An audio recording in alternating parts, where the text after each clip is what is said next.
Selamat siang Bapak dan Ibu, selamat datang di Bincang Santai hari ini yang diadakan oleh CNI dan tentunya dengan narasumber-narasumber yang luar biasa. Tema hari ini adalah peranan metabolisme dalam tubuh dan kaitannya dengan pandemi COVID-19. Karena ternyata metabolisme tubuh itu salah satu kunci untuk melawan virus COVID-19. Kenapa? Faktanya, peradangan pada metabolisme membuat tubuh melemah sehingga tubuh kesusahan mengalahkan infeksi dan juga mengganggu proses penyembuhan alami. Selain bisa berperan melemahkan sistem imun, peradangan pada metabolisme juga meningkatkan resiko komplikasi karena sindrom metabolik. Demi kelancaran acara, saya bacakan peraturan singkat selama mengikuti bincang santai hari ini, yaitu Bapak Ibu silahkan gunakan kolom Q&A untuk mengajukan pertanyaan kepada narasumber. Bagi Bapak Ibu yang setiap bulannya rutin mengikuti acara CNI, pastinya familiar ya menggunakan kolom chat. Untuk kali ini silahkan gunakan kolom Q&A untuk bertanya kepada narasumber. Yang kedua adalah pastikan jaringan seluler atau Wi-Fi Bapak Ibu stabil selama acara, dan jika Bapak Ibu ada di tempat yang sekiranya kurang stabil jaringannya, Bapak Ibu bisa mematikan video selama acara. Dan jangan lupa bincang santai kali ini, selain ada promo, akan ada kuis dan hadiah menarik pada akhir acara. Tanpa berlama-lama lagi, mari kita kulik dan dengarkan penjelasan dari pakarnya yang akan dipandu oleh moderator dari CNI yang sangat luar biasa, yaitu Sis Baby. Silakan Sis Baby. Terima kasih Sis Milka. Halo Bapak Ibu, mitra CNI, Sobat CNI dimanapun berada. Saya senang sekali bisa ketemu lagi di acara Bincang Santai CNI, acara di mana kita berkumpul, berbincang-bincang santai, membahas mengenai isu-isu kesehatan, penyakit, vaksin, pandemi, dan lain sebagainya, yang tentunya bersama narasumber yang kompeten di bidangnya. Nah, seperti yang tadi sudah disebutkan oleh Sis Milka di depan, kali ini kita akan membahas seputar metabolisme.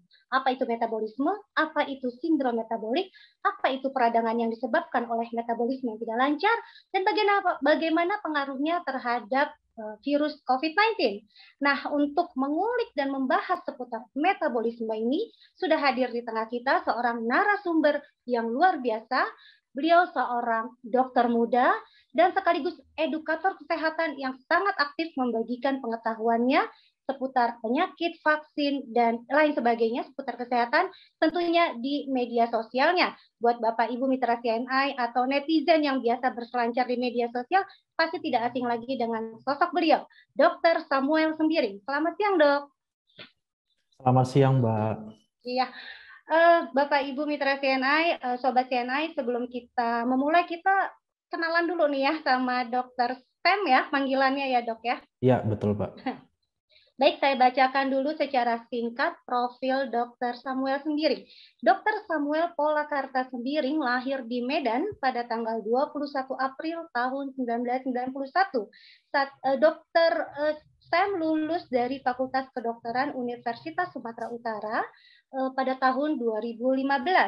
Dr. Sam sangat tertarik dan aktif sekali dalam mengedukasi kesehatan melalui tulisan maupun konten grafis. Kalau Bapak Ibu sempat mengulik IG-nya Dr. Sam, @Dr. Sam, itu tampilan feed IG-nya Dr. Sam luar biasa, bagus sekali ya. Karena memang senang ya Dok ya untuk dengan konten grafis dan tulisan. Dan Dr. Sam pernah mengabdi di RSUD Arga Makmur Bengkulu Utara dan bekerja di RSU Marta Friska Medan. Tetapi saat ini Dr. Sam bertugas tetap di RSUP Dr. Hasan Sadikin Bandung sebagai dokter umum. Pengalaman organisasi beliau antara lain adalah anggota tim screening vaksin COVID-19 di RSUP Dr. Hasan Sadikin tahun 2021. Kemudian juga pernah menjadi tim tuberkulosis RSUP Dr. Hasan Sadikin Bandung dari 2019 sampai sekarang. Pernah menjadi tim medis Asian Games 2018, wow, di cabang olahraga wrestling atau gulat. Kemudian juga Dr. Sam adalah anggota IDI, Ikatan Dokter Indonesia di cabang Bandung sejak 2019 hingga sekarang, dan anggota IDI dari cabang Medan dari 2017 sampai 2018. Dan tentunya Dr. Sam juga syarat dengan prestasi maupun penghargaan. Salah satunya adalah penghargaan peserta pelatihan dasar CPNS golongan 3 terbaik peringkat 6 di Balai Pelatihan Kesehatan Cikarang pada tahun 2019, dan juga pemenang poster nasional Gebyar Farmasi 5 dengan tema Gerakan Indonesia Menyongsong Framework Convention on Tobacco Control pada tahun 2016 di Fakultas Farmasi Universitas Airlangga. Dan seperti yang tadi sudah disebutkan di depan, bahwa Dr. Sam juga aktif mengedukasi melalui tulisan. Selain konten grafis, beliau sudah menerbitkan banyak buku seputar kesehatan. Beberapa diantaranya adalah berjudul Indonesia Bebas Tuberkulosis, cetakan Desember 2019, kemudian Diagnosis Diferensial Nyeri Lutut, Nyeri Kepala, Kenali dan Gejala, dan Mengapa Kita Batuk. Itu semua buku-buku yang ditulis oleh beliau. Wow, gitu ya. Luar biasa, Dok. Baik, Dok, tanpa berlama-lama mungkin bisa di-sharing, Dok, mengapa metabolisme itu sangat penting di tengah pandemi sekarang ini. Silakan, Dok. Oke, baik. Terima kasih Mbak Baby dan juga CNI Indonesia yang sudah memfasilitasi kita hari ini ya. Jadi selamat siang Bapak Ibu semuanya. Tadi sudah dikenalkan di depan, saya Dr. Sam. Saat ini juga sedang bertugas di Bandung di Rumah Sakit Hasan Sadikin. Jadi hari ini topik yang diajukan ataupun ditunjukkan oleh panitia tentang metabolisme dan juga pengaruhnya pada COVID-19. Saya izin untuk share screen dulu. Baik, jadi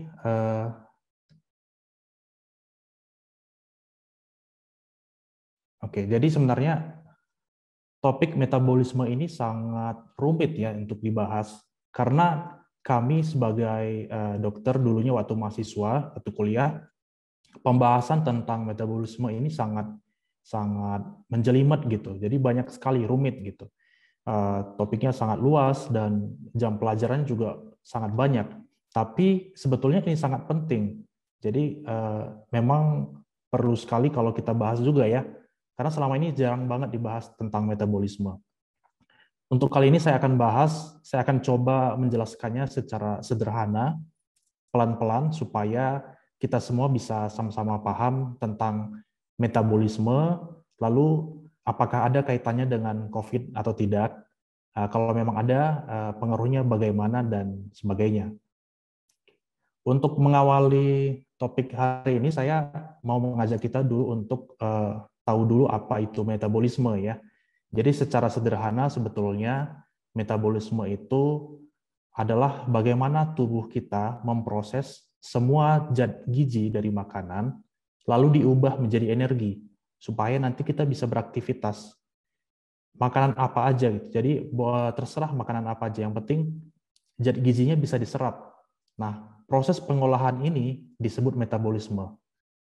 Nanti energinya bisa kita pakai untuk beraktivitas, mau aktivitas apapun gitu. Di rumah, di kantor, semuanya itu butuh energi. Jadi kalau misalnya tidak ada makanan, ya tidak ada yang diolah seperti itu. Jadi intinya adalah metabolisme itu merupakan pengolahan, proses pengolahan. Lalu sering sekali kalau kita baca artikel-artikel populer, banyak yang mengaitkan metabolisme itu dengan postur tubuh ya. Ada yang kurus, ada yang postur tubuhnya cukup gemuk. Apakah sebetulnya berat badan ini dipengaruhi metabolisme atau enggak? Sebenarnya kalau kurus dan gemuk ini lebih erat kaitannya dengan keseimbangan kalori ya. Jadi kalau misalnya yang dikonsumsi sedikit dan aktivitasnya banyak, otomatis ya kurus.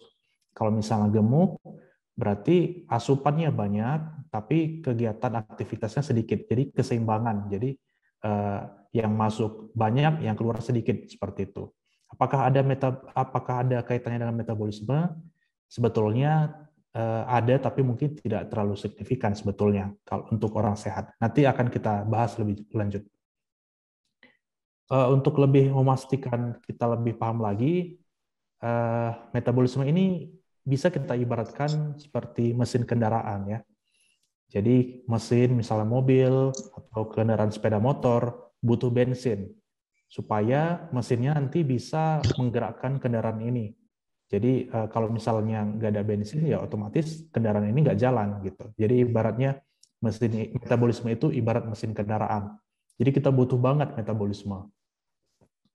Nah, kalau kita bicara soal metabolisme, maka kita harus tahu juga tentang bagaimana metabolisme semua zat gizi itu.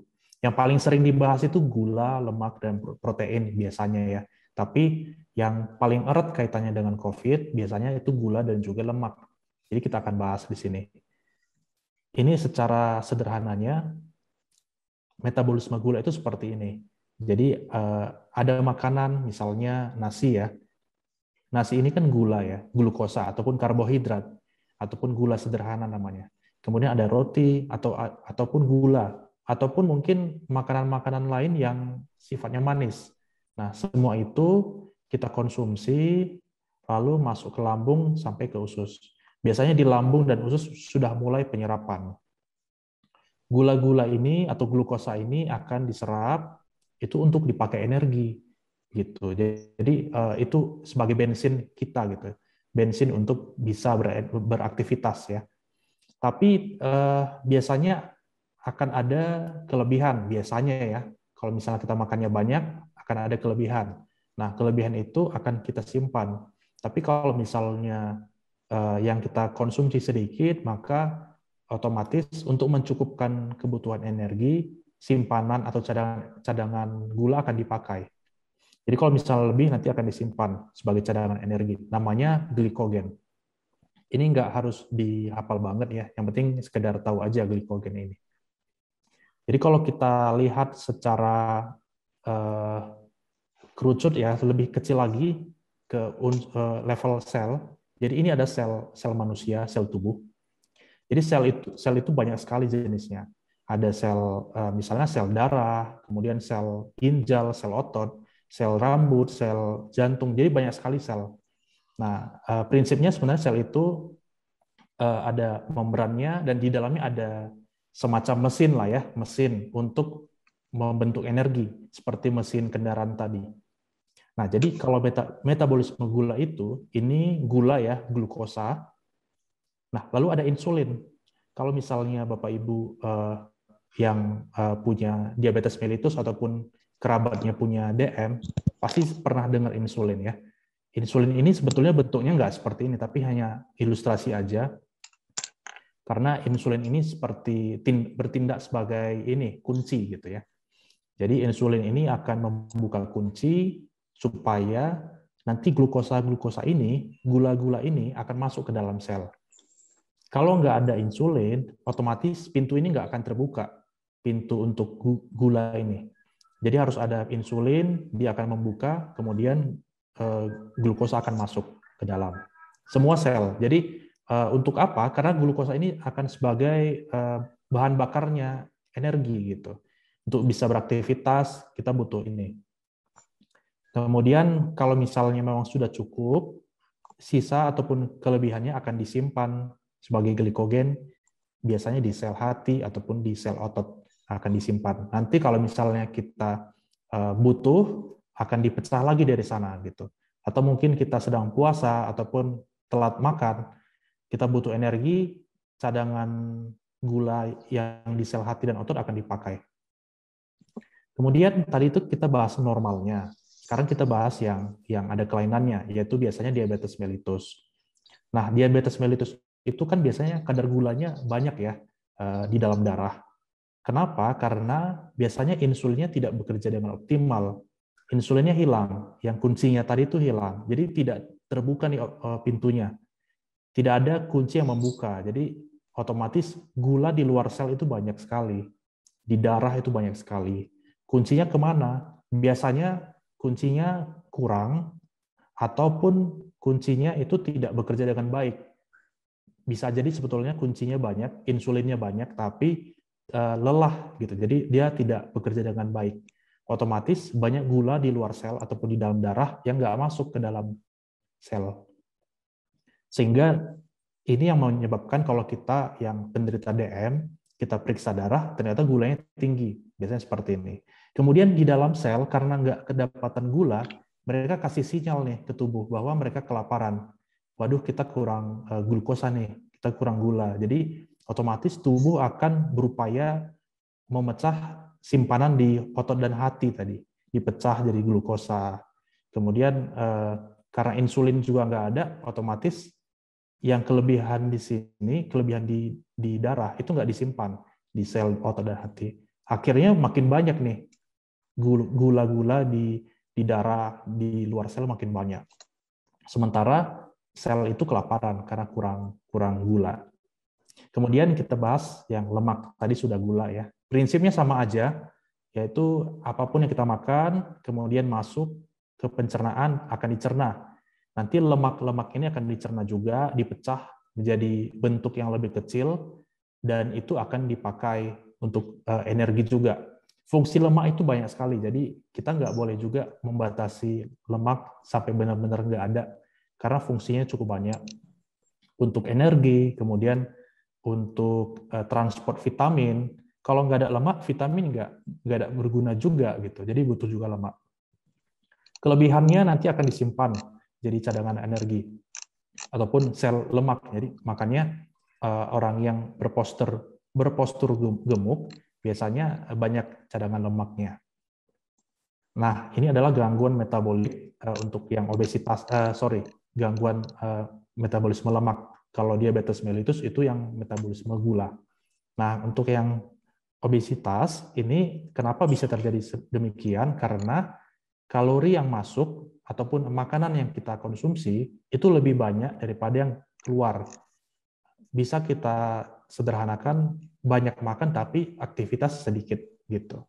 Otomatis lemak-lemak tadi akan disimpan sehingga postur menjadi gemuk.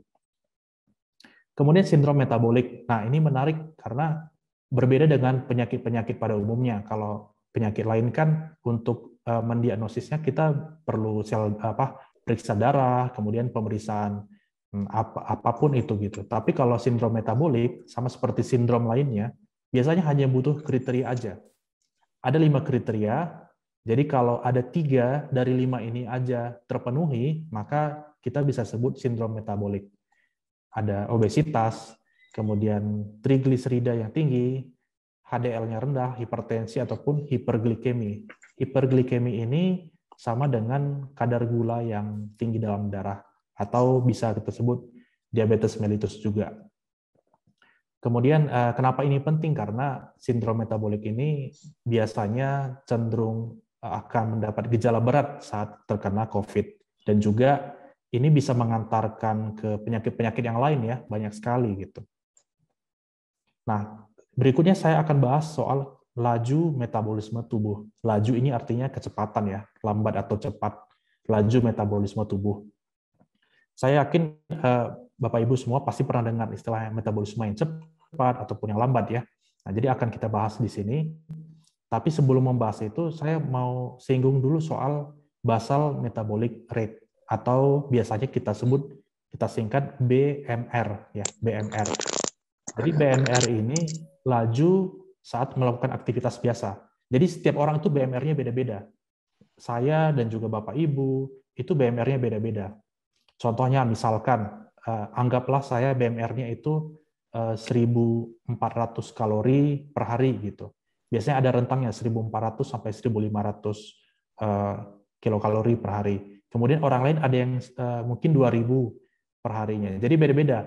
Nah, yang normalnya itu memang setiap orang itu normalnya adalah BMR masing-masing gitu. Jadi nggak bisa disamain.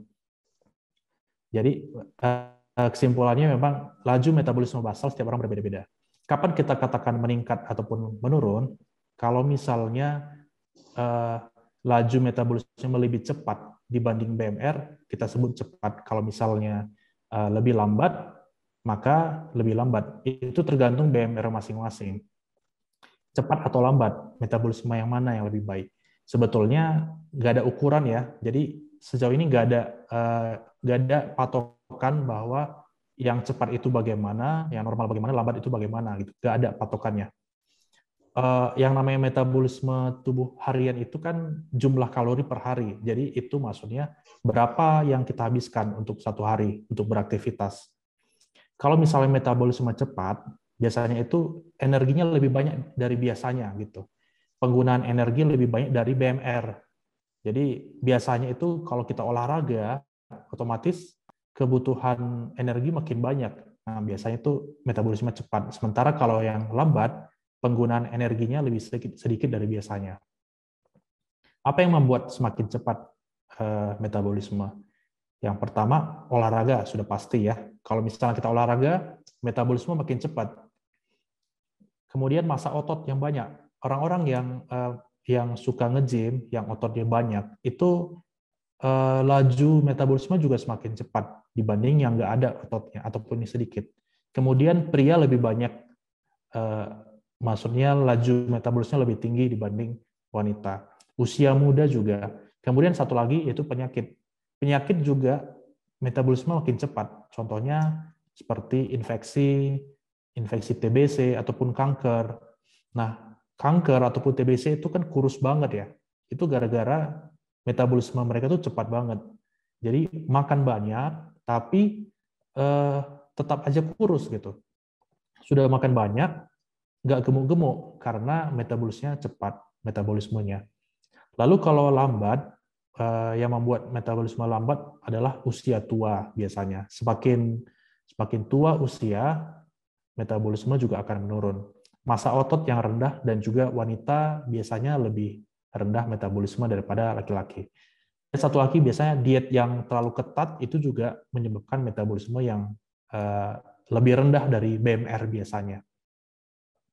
Kemudian bagaimana sih sebetulnya cara kerja COVID? Apa yang terjadi di tubuh kita ketika COVID masuk ke dalam tubuh? Jadi ketika kita terpapar COVID, misalnya ada yang batuk, kita terpapar gitu ya, virus akan masuk ke dalam tubuh. Nah, di sini saya mau kasih tunjuk, ini sel dan ini adalah virus corona, dan yang ini adalah sel manusia, sel apapun itu, sel darah ataupun sel apapun lah. Jadi apapun bisa aja, sel ginjal, sel jantung bisa. Kemudian ini virus tadi ya. Kenapa disebut corona? Karena dia bentuknya seperti mahkota. Jadi dalam bahasa Inggris kan crown ya, jadi corona. Nah, virus corona ini, di tonjolan-tonjolan ini ada yang namanya kunci gitu. Mereka punya kunci. Sementara sel ada pintunya. Jadi ini adalah kalau dalam bahasa medis disebut reseptor, atau kalau kita sederhanakan itu seperti pintu masuk gitu. Jadi si virus punya kunci, sel tubuh kita punya pintu. Nah, kebetulan virus ini punya kunci yang cocok dengan pintu yang ada di permukaan sel tubuh kita. Sehingga ketika cocok kunci dan pintunya, virus akan masuk ke dalam sel tubuh manusia. Virus yang masuk ke dalam sel, dia akan melakukan replikasi ya. Replikasi itu menggandakan diri. Ibarat kalau misalnya kita mau beli barang yang branded, biasanya ada replikanya ya. Jadi yang serupa seperti itu. Jadi virus juga demikian, dia akan melakukan replikasi. Dia akan membuat virus-virus lain yang serupa dengan dia gitu. Nah, virus ini baru bisa bereplikasi kalau masuk ke dalam sel. Kalau di luar sel dia nggak bisa. Jadi intinya dia harus berikatan dulu ataupun harus bisa membuka pintu ini supaya bisa masuk. Nah, virus nanti akan makin banyak, sel juga bisa rusak, sel malah jadi mati, sementara virus yang sudah bertambah banyak malah cari sel-sel yang lain gitu. Ini gambar yang lebih jelas lagi. Ini adalah virus, ini adalah pintunya. Mereka masuk, membuka pintu, kemudian masuk ke dalam sel. Yang biru ini adalah sel. Setelah masuk, dia akan melakukan banyak proses untuk menggandakan diri. Kemudian virus baru terbentuk, lalu keluar mencari sel yang lain gitu. Jadi semakin banyak yang terinfeksi selnya, maka akan semakin banyak pula virus terbentuk dan juga sel juga bisa rusak ataupun selnya mati seperti itu. Lalu apa pengaruhnya dengan COVID dari metabolisme? Jadi gangguan metabolisme yang kita bahas tadi itu sangat erat kaitannya dengan COVID. Contohnya dengan DM ya, saya singkat DM aja, diabetes mellitus, COVID dan diabetes mellitus. Jadi kalau pada pasien diabetes mellitus, pintunya makin banyak, ya dibanding orang normal, pintunya makin bertambah banyak pintunya, sehingga si virus corona ini nggak perlu bersusah payah untuk masuk ke dalam sel. Sebetulnya kalau kita lihat di bawah mikroskop, sel ini banyak sekali pintu-pintu lain ya, banyak sekali. Jadi kadang-kadang virus juga nggak sesuai dengan pintunya. Dia harus sesuai dengan pintu yang sesuai dengan kuncinya. Tapi pada DM pintu ini makin banyak sehingga dia tidak perlu susah payah ya. Jadi gampang sekali masuk ke dalam sel kita. Artinya makin besar peluang virus untuk bereplikasi, semakin besar peluang sel kita makin banyak yang rusak, dan virus juga makin banyak di dalam tubuh kita kalau misalnya pada DM yang tidak terkontrol. Tapi kalau terkontrol biasanya tidak seperti ini kondisinya. Kemudian selain pintu-pintu ini makin banyak, sitokin juga banyak dilepas gitu. Jadi sebelum sakit COVID, pasien-pasien DM ini juga sudah punya sitokin. Mungkin Bapak Ibu pernah dengar badai sitokin ya, yang belakangan ini cukup banyak dibahas. Jadi pasien DM, pasien obesitas, mereka normalnya juga sudah punya sitokin, tapi tidak sampai membuat badai, enggak. Nah, dibandingkan orang yang tidak punya DM dan juga kegemukan, sitokin mereka lebih banyak. Sehingga gampang sekali mereka badai sitokin nantinya kalau misalnya terpapar virus COVID. Dan juga viral clearance-nya terganggu. Ini maksudnya viral ini virus, clearance ini pembersihan, atau mungkin lebih sederhananya pemulihan ya. Pemulihan pada pasien DM itu agak lebih rumit. Seperti itu. Jadi lebih baik sebelum sakit COVID harus dikontrol gulanya. Soalnya kalau sudah sakit COVID, pengontrolan gula ini semakin sulit gitu. Untuk mengatasi DM makin sulit kalau sudah sakit COVID. Ditambah lagi penyembuhan juga makin susah. Viral clearance ini juga berkaitan dengan pasien-pasien yang sudah sembuh tapi masih positif aja terus. Jadi udah beberapa bulan swabnya masih positif karena viral clearance-nya juga terganggu. Kemudian ini contohnya ya tadi ya. Jadi ini untuk pada diabetes mellitus, ini selnya insulin ataupun kuncinya nggak ada, gula banyak di luar sel ataupun di darah. Persoalannya adalah sel lemak juga dipecah karena sel kan kelaparan nih. Mereka lapar karena gula nggak ada yang masuk, sehingga dia kasih sinyal ke tubuh bahwa kita perlu gula gini. Akhirnya tubuh juga memecah sel lemak. Makanya orang-orang DM kalau yang nggak diobatin itu kurus karena sel lemaknya juga banyak dipecah. Akhirnya selain sel lemak yang dipecah, banyak juga sitokin yang dihasilkan. Sehingga sitokin pada pasien DM ataupun pasien yang obesitas itu biasanya sudah ada sitokinnya. Bahkan sebelum sakit COVID juga sudah ada. Nah, bagaimana dengan obesitas? Sama juga seperti DM. Pintu-pintu masuk bagi corona ini juga lebih banyak ya, sangat banyak gitu, bertambah banyak dibanding orang yang nggak punya DM dan juga obesitas. Kemudian sitokinnya juga banyak karena itu tadi, jadi dilepas banyak sekali sel lemaknya. Otomatis orang-orang seperti ini kalau misalnya terkena COVID itu punya risiko mendapat gejala lebih berat dan juga badai sitokin nantinya gitu. Tapi tidak semua, ada persentasenya. Hanya saja kalau dibandingkan dengan orang yang normal, tentu itu berbeda. Kemudian dampak sindrom metabolik yang tadi, ya otomatis gejalanya lebih berat, ya gejala lebih berat tentu karena banyak sel yang terinfeksi gitu. Kemudian long COVID lebih besar karena semakin banyak sel yang rusak, otomatis peradangan makin banyak. Setelah sembuh pun banyak juga gejala-gejala sisa yang belum selesai gitu. Padahal sudah sembuh, itu namanya long COVID. Kemudian viral clearance-nya terganggu, penyembuhannya lebih lama. Biasanya memang kalau yang COVID berat, penyembuhannya lebih lama ya. Kemudian kalau viral clearance ini juga, ini yang salah satu penyebab kenapa masih positif aja terus setelah sembuh. Kemudian risiko badai sitokin lebih besar ya, ini sudah jelas ya, tadi sudah dibahas. Kemudian sebetulnya kalau misalnya puasa, apakah bermanfaat atau enggak, Dok? Jadi puasa ini bermanfaat ya. Kalau misalnya puasa, manfaatnya adalah respon imun untuk melawan SARS-CoV-2 itu jadi aktif. Contohnya tadi kita bahas bagaimana virus masuk ke dalam sel. Nah, ketika virus masuk ke dalam sel, kalau kita misalkan puasa, di dalam sel itu kita kan ada mesin ya. Jadi ada proses di dalam sel itu menolak replikasi dari si virus. Jadi walaupun virusnya sudah masuk seperti ini, masuk ke dalam, tapi bagi orang yang puasa, ada proses di dalam sel ini yang membatalkan penggandaan diri si virus, sehingga nggak jadi bertambah banyak gitu ya. Makanya orang yang puasa cenderung lebih ringan gejalanya gitu. Tapi ini untuk orang yang belum sakit COVID. Sementara kalau misalnya sudah sakit COVID, tidak dianjurkan puasa. Yang dianjurkan itu diet intermiten ataupun diet rendah karbohidrat, seperti itu.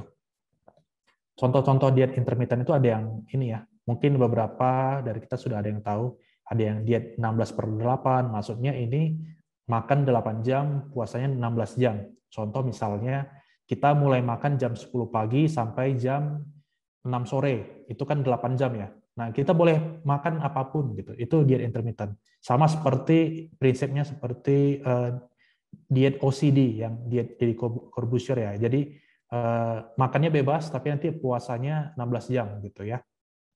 Yang lebih ekstrim lagi ada yang 20/4. Jadi 20 puasa, makannya 4 jam ada juga. Kemudian ada yang tipe eat stop eat. Jadi dalam 1 minggu ada 1 hari kita nggak makan apapun gitu. Itu tapi tidak banyak yang pilih ya, lebih populer yang diet 16/8 tadi. Kemudian ada juga yang diet 5/2. Jadi dalam 1 minggu, dalam 7 hari, ada 2 hari yang dipilih, di mana 2 hari ini dipilih hari apa aja yang kalorinya rendah. Misalnya Senin atau Kamis ya, ataupun Rabu Jumat. Masih boleh makan, tapi batasnya 250 kilokalori. Nah, sulitnya adalah kita kadang nggak tahu nih, sudah berapa banyak kalori yang kita konsumsi. Bolehkah penderita COVID berpuasa? Tidak dianjurkan ya. Soalnya untuk yang saat-saat masa infeksi itu masih butuh nutrisi gitu. Karena kalau misalnya defisiensi nutrisi malah sistem imunnya nggak bekerja dengan optimal. Sehingga kalau yang sakit COVID tidak dianjurkan untuk puasa. Tapi kalau untuk yang orang sehat boleh untuk puasa ataupun diet boleh gitu. Nasihatnya adalah untuk pasien-pasien DM ataupun obesitas harus kontrol penyakitnya. Karena ini gangguan metabolik nih, ataupun sindrom metabolik juga. Harus kontrol, karena kalau misalnya tidak dikontrol, maka risiko mendapat gejala berat itu lebih besar dibanding orang yang tidak punya masalah apapun gitu ya. Jadi harus dikontrol, kontrol benar. Kalau bisa ya makan obat anti diabetes untuk yang punya DM. Ini yang sebelum sakit ya. Soalnya kalau misalnya sudah sakit, malah lebih sulit nanti mengontrolnya. Jadi sebaiknya sebelum terlanjur sakit COVID itu udah harus dikontrol gitu. Obatnya obat anti diabetes. Tapi kalau misalnya sudah terlanjur sakit, misalnya di rumah sakit dirawat, mereka itu harus dianjurkan pakai insulin, karena sudah terbukti bahwa pasien dengan DM dan juga COVID, terapinya harus diganti dengan insulin. Masalahnya adalah nggak semua orang mau terima insulin ya, karena pada takut. Padahal sebenarnya enggak. Soalnya itu hanya selama sakit aja, selama sakit COVID aja dipakai. Nanti kalau sudah selesai isolasi, sudah boleh kembali ke obat oral. Untuk yang obesitas juga harus menurunkan berat badan. Karena kalau misalnya berat badan diturunkan, risiko gejala berat juga turun. Gitu. Nah, untuk kesimpulannya, yang pertama adalah meningkatkan metabolisme. Jadi meningkatkan metabolisme ini ada 2 cara ya, sehat dan juga sakit. Kalau sehat itu harus dengan olahraga, ataupun dengan latihan otot, supaya massa otot makin banyak. Nah, itu kedua itu meningkatkan metabolisme.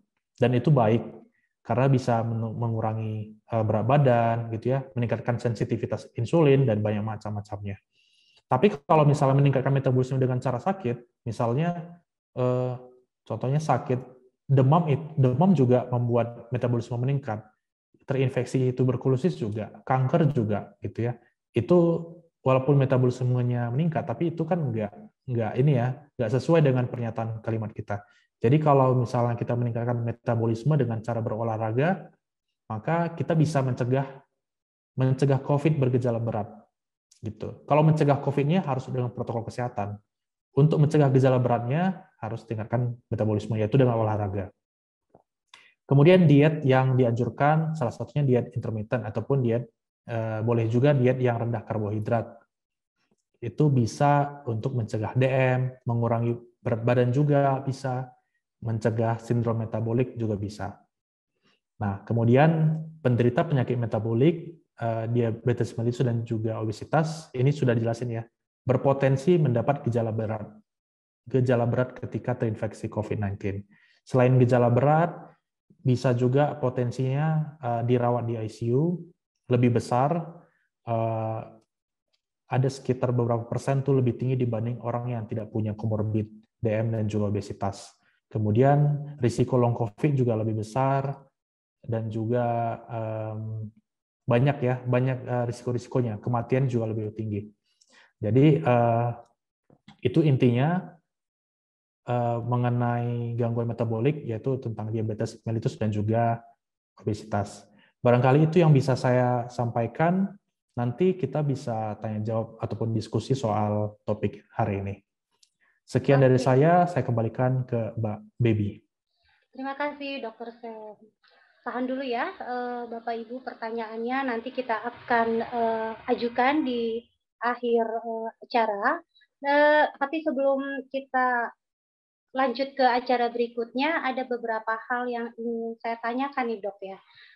Apakah pengaruh gen juga mempengaruhi metabolisme seseorang, Dok? Karena kita lihat ada orang yang makan banyak tapi nggak gemuk-gemuk. Itu saya iri Dok sebenarnya. Itu gimana tuh Dok? Ya, benar. Oke, jadi ini kembali kita ke BMR namanya ya Mbak ya. Jadi basal metabolic rate. Nah, basal metabolic rate itu adalah seberapa banyak energi habis dalam satu hari dengan aktivitas biasa. Jadi BMR setiap orang itu beda-beda. Yang mempengaruhi BMR ini bisa pertama jenis kelamin, kemudian massa otot tubuhnya. Tentu kalau orang yang berotot banget lebih tinggi ya.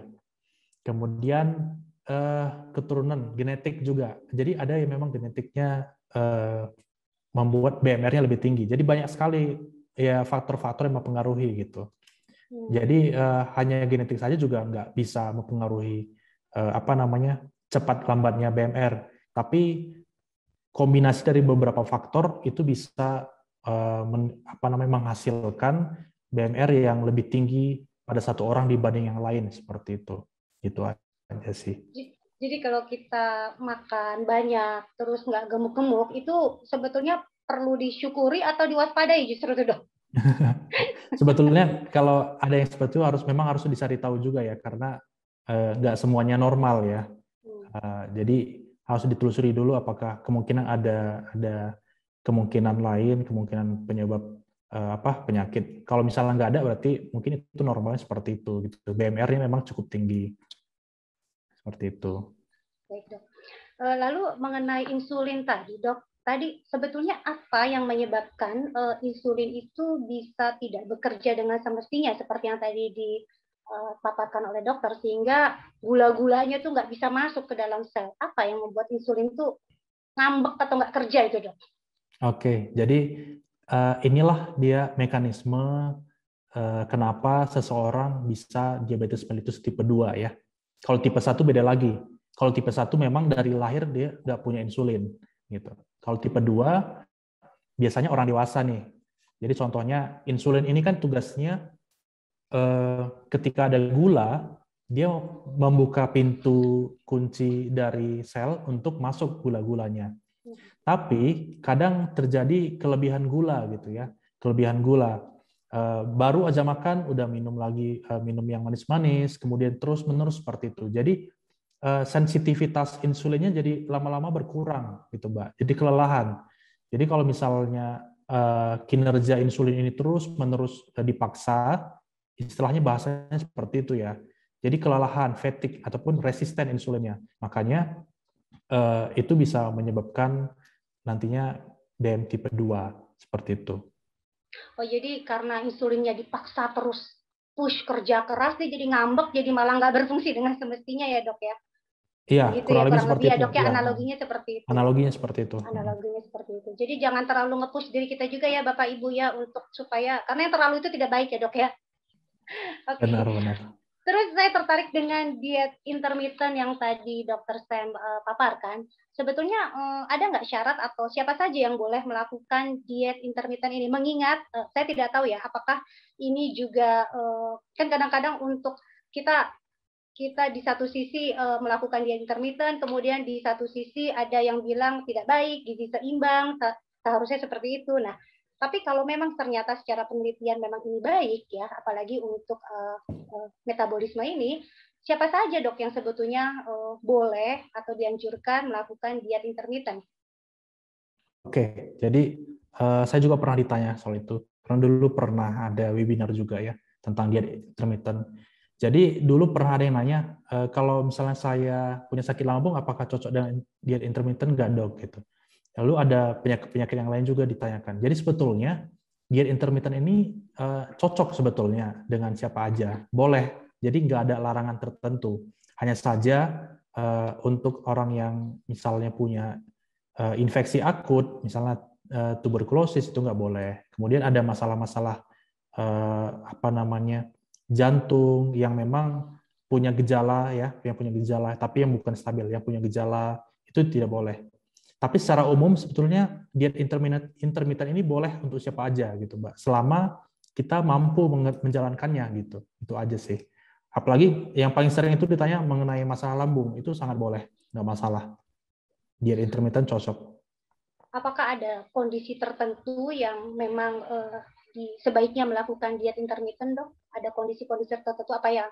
Tadi karena obesitas gitu, diet intermittent, atau sebetulnya yang normal-normal saja boleh melakukan diet itu, dok? Gimana, dok? Oke, jadi sebenarnya orang normal-normal aja boleh melakukan itu. Tapi untuk yang diabetes mellitus, obesitas, ya ataupun sindrom metabolik, itu kalau melakukan diet intermittent malah lebih bagus ya, sangat dianjurkan. Karena itu bisa pertama menurunkan berat badan, yang kedua memperbaiki sensitivitas insulin. Jadi yang tadinya insulinnya malas, akhirnya makin lebih peka insulinnya. Kalau misalnya kita melakukan diet, olahraga juga seperti itu ya. Paling itu aja sih, sama sindrom metabolik tadi ya, untuk melakukan diet intermittent. Seperti itu aja. Oke, baik dok. Nah, Bapak Ibu, mitra CNI, Sobat CNI, tadi yang seperti sudah dipaparkan oleh Dr. Sam, bahwa ternyata metabolisme itu sangat penting, metabolisme yang optimal ya, tentu saja sangat penting agar penyerapan zat-zat gizi di dalam makanan bisa terserap dengan baik oleh sel-sel organ tubuh kita. Nah, bagaimana apabila terjadi gangguan dalam hal tersebut? Apakah ada suplemen yang bisa membantu penyerapan zat-zat gizi atau membantu memperlancar proses metabolisme di dalam tubuh? Kita dengar dulu dari salah satu CNI Health Food Specialist kita, Sis Jane Kurnia. Halo Sis Jane. Ya, halo Sis Baby. Suara saya terdengar jelas? Terdengar jelas, Sis. Jadi boleh di-sharing sedikit suplemen apa dan bagaimana konsumsinya sebaiknya untuk membantu agar metabolisme kita lancar. Gimana, Sis? Jadi oke, siap. Saya izin share screen dulu.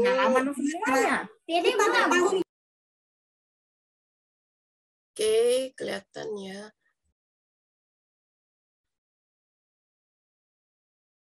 Ya, baik. Selamat siang Bapak Ibu, Sobat CNI semuanya.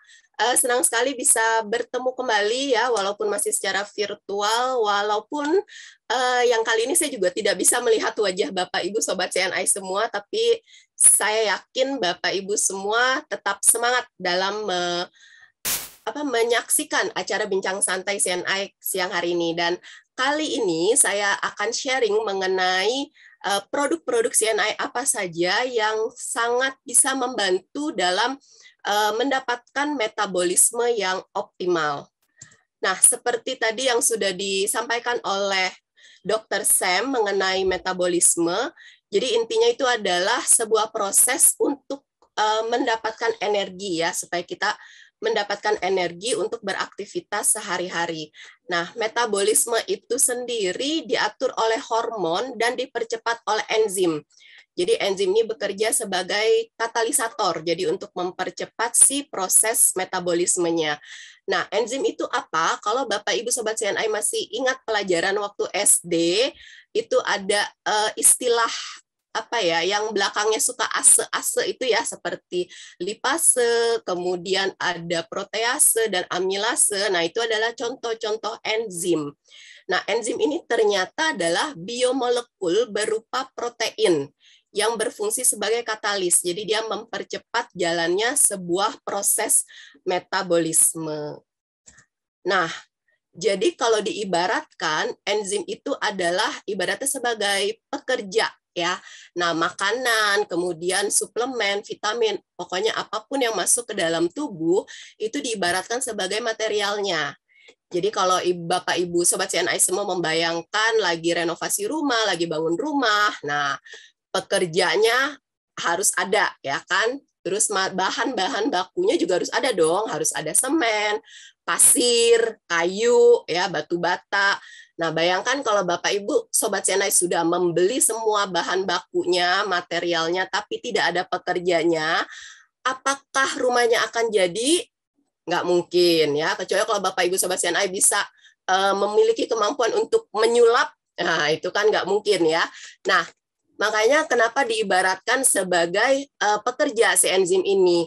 Jadi kalau Bapak Ibu sudah makan makanan yang sehat, sudah minum suplemen, tapi kalau enzimnya kurang atau tidak ada, maka nanti proses pencernaannya, proses metabolismenya jadi tidak optimal. Akhirnya kita tidak mendapatkan nutrisi yang seharusnya kita peroleh dari makanan yang kita makan. Nah, bersyukurlah di CNI ada sebuah produk yang mengandung enzim kompleks ya, yaitu yang bernama Well-Tree Leaf. Nah, apa kelebihan dari Well-Tree Leaf ini? Pertama, kandungannya sangat alami. Jadi kandungannya itu berasal dari 13 macam buah dan sayur-sayuran.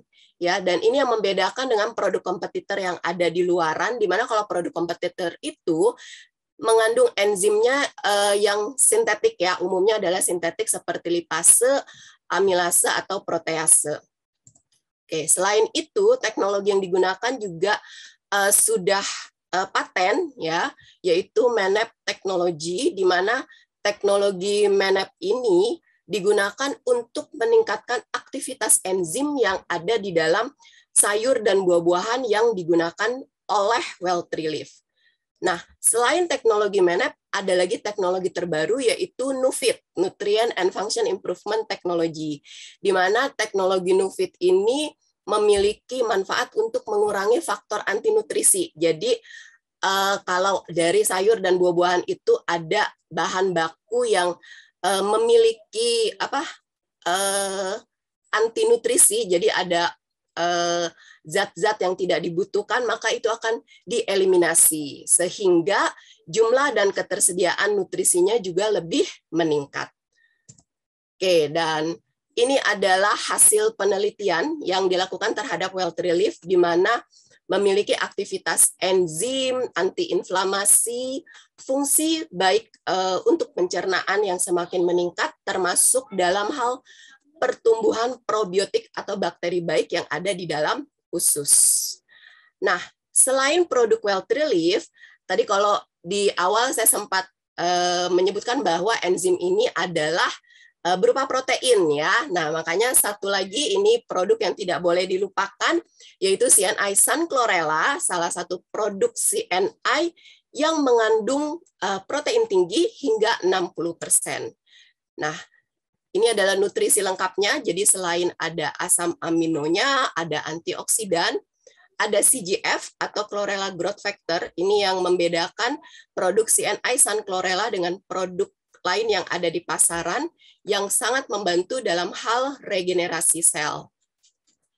Selain itu, produk ini juga mudah diserap, ya, sehingga bisa langsung bekerja di dalam usus. Dan yang membuat produk ini spesial adalah Sun Chlorella Corporation di Jepang yang tidak hentinya terus melakukan penelitian terbaru terhadap produk ini. Dan Bapak Ibu Sobat CNI semua yang ingin mengetahui hasil penelitian dari produk Sun Chlorella bisa nanti mengecek ya di website lab/sunchlorella.com. Dan sebelum saya kembali ke Sis Baby, saya akan menutup sharing siang hari ini dengan sebuah pantun. Ya, beli makan di warung Pok Titin, makanannya enak dan tidak mahal.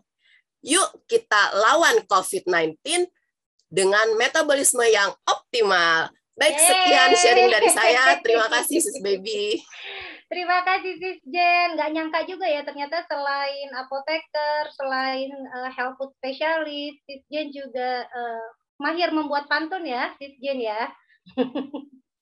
Tapi ada yang mau saya tanyakan nih, Sis Jen. Sharing dong bagaimana cara penggunaan atau cara konsumsi Well Relief dan CNI Sun Chlorella. Baiknya seperti apa? Ya, baik.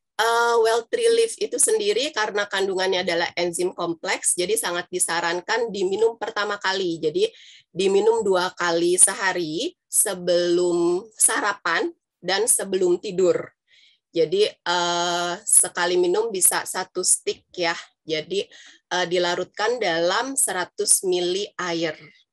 Tuh, jadi diaduk langsung bentuknya diminum. Bubuk ya, powder. Bentuknya ya? Bubuk, betul. Okay. Dan perlu dicatat karena ini produknya alami ya. Jadi tidak menggunakan pengawet, pewarna maupun aroma atau perasa.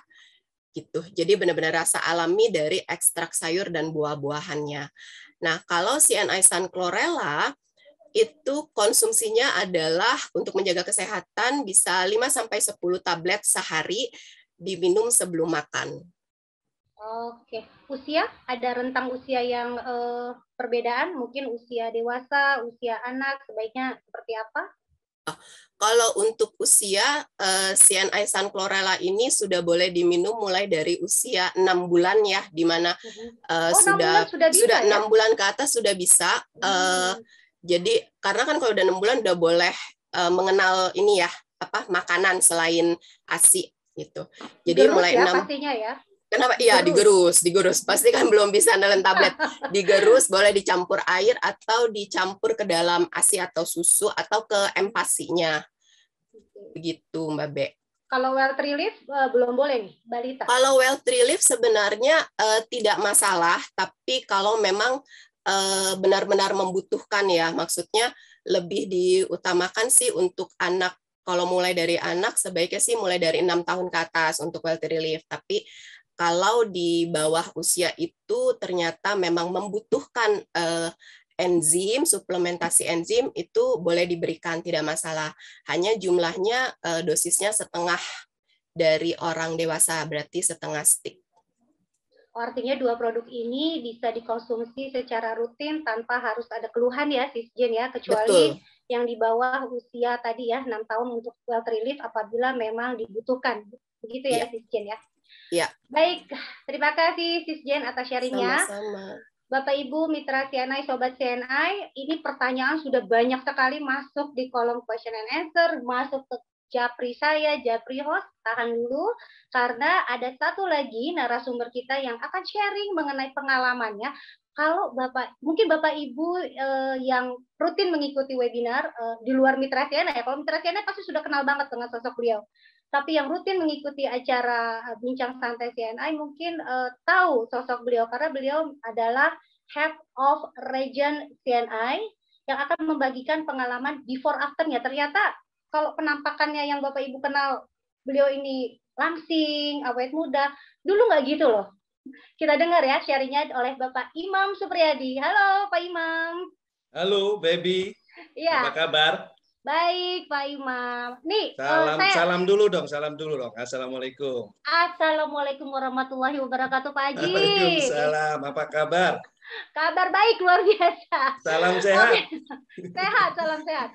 Ya. Oke, Pak Imam, ini sebelum pandemi saya yakin aktivitas Tunggu dulu. Saya apa, salam Pak dulu Imam? sama dokter Oh, boleh. dulu. Nah, jadi Bapak Ibu, Dokter Samuel, rupanya orang Ya, Medan Pak. juga ya. Horas, Dok. Horas, Pak. Terima kasih dokter atas Iya, nama sama-sama, Pak. manajemen, atas waktu join dan bagi-bagi ilmu. Luar biasa.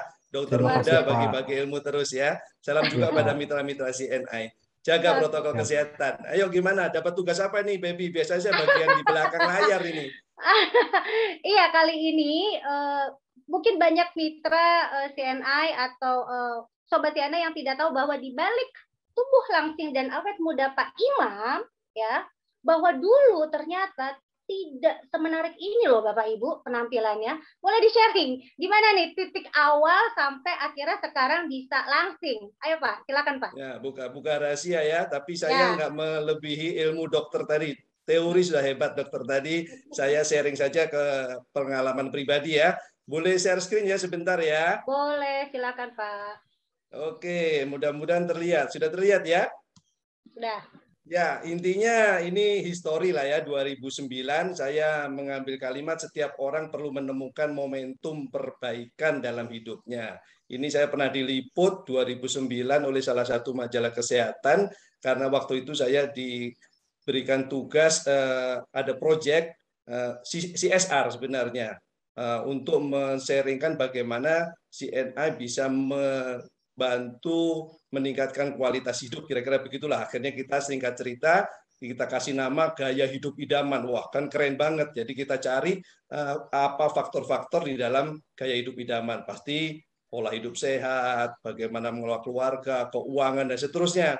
Singkat cerita, untuk cari materi tentang pola hidup sehat, kita cari pembicara. Waktu itu kita cari yang hidupnya sehat banget. Kita carilah namanya Pak Widhari.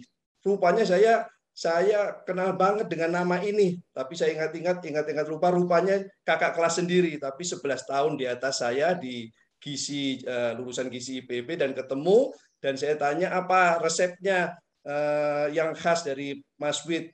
Langsing sehat. Oh, langsing sehat. Luar biasa ini. Padahal waktu itu saya beratnya 80 kilo sebelum sekarang ini. Ya kan? Nah, ini kayaknya ketemu dengan ini ya, dengan pakarnya ini. Jadi apa resepnya? Beliau memang pakar food combining. Kurangi makan yang kebanyakan kalori, lemak-lemak, gula, dan seterusnya bahkan susu. Akhirnya saya ikutin. Nah, saya tanya, jamin nggak Mas? Jamin. Oke, kita ikutin.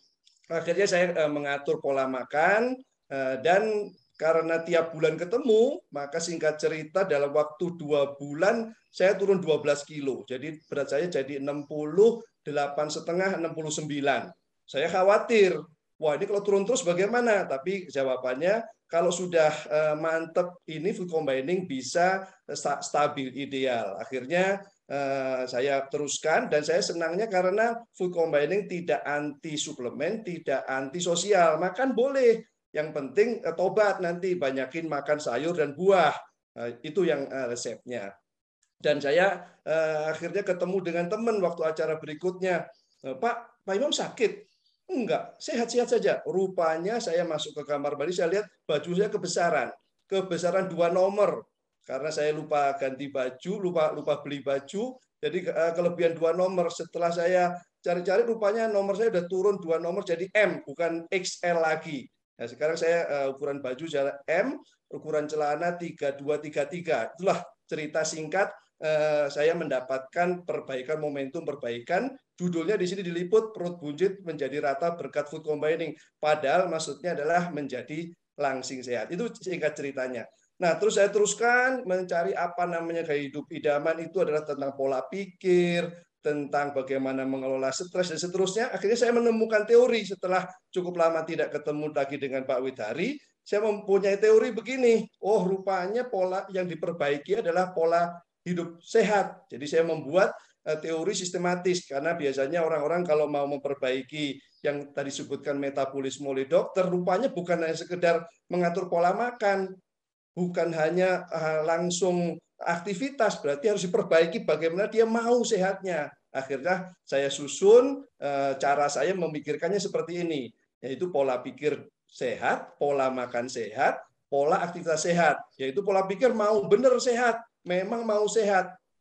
Nah, jadi kalau ada orang kurang sehat, ya dia lihat dia saya sih pengennya sehat saja. Tidak stres juga lihat orang makannya sembarangan. Nah, itu berarti pola pikirnya sudah diperbaiki. Kalau pola pikirnya diperbaiki, maka akan mudah mengelola pola makan, pola aktivitas. Tidak sulit untuk mengurangi sumber-sumber yang menyebabkan penyakit-penyakit yang disebutkan oleh dokter tadi.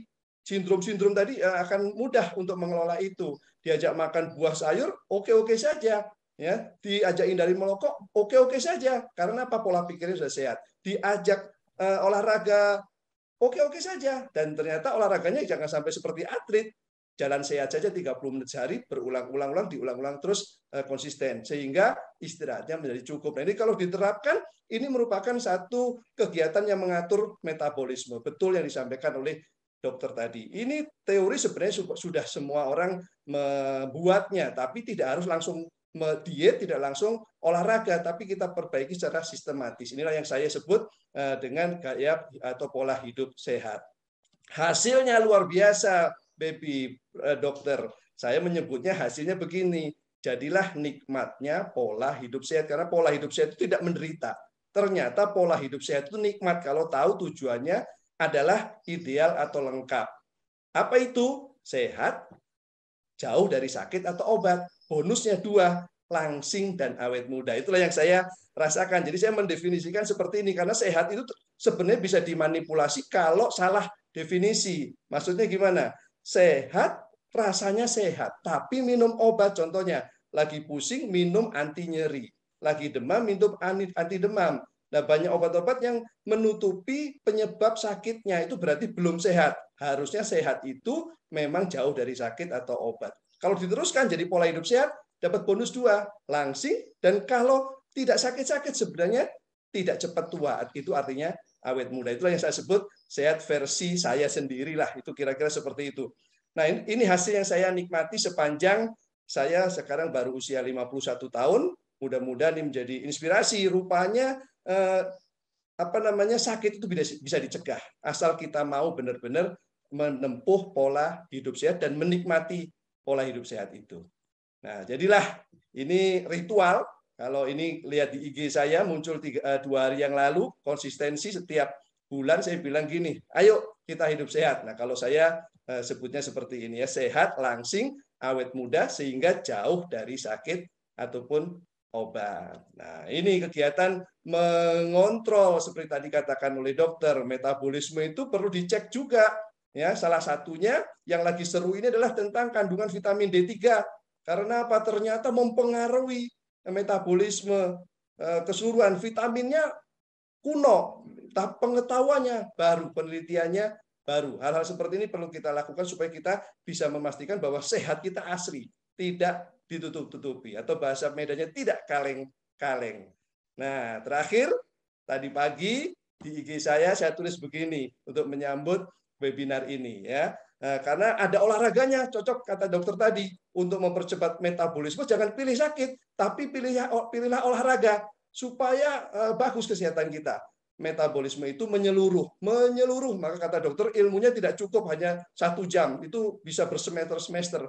Metabolisme itu menyeluruh. Jadi sehat pun juga harus menyeluruh. Mudah-mudahan kita semua bisa menjaga kesehatan sehingga kita terhindar dari gejala parah kalau kena COVID. Mudah-mudahan tidak kena COVID. Nah, begitu kira-kira baby teori dan prakteknya. Mana babynya ini? Dok, cocok nggak dok? Cocok Pak. Wis, mantap dok. Terima kasih dok. Semoga sehat selalu Pak. Iya, terima kasih dokter juga seperti itu ya. Nanti kita adu awet muda ya dok ya. Siap Pak. Oke, babynya hilang ini dok. Iya, Mbak Babynya sepertinya ada kendala sinyal. Wah. Mungkin beliau akan segera bergabung untuk memberikan pertanyaan kepada dokter. Ya. Gimana Mika, cocok nggak testimoninya tadi? Cocok Pak. Mungkin bisa kita ulangin lagi besok Pak. Oke, terima kasih. Oke, karena si Mbak Babynya sedang ada gangguan sinyal, saya sementara take over dulu. Terima kasih Pak Imam atas testimoninya. Semoga bisa menginspirasi para peserta hari ini mempraktekkan teori dari Dr. Samuel dan juga praktek nyatanya dari Pak Imam. Pertanyaan sudah sangat banyak sekali, Dok. Saya mulai bacakan karena Mbak Bibinya belum ada. Sebentar.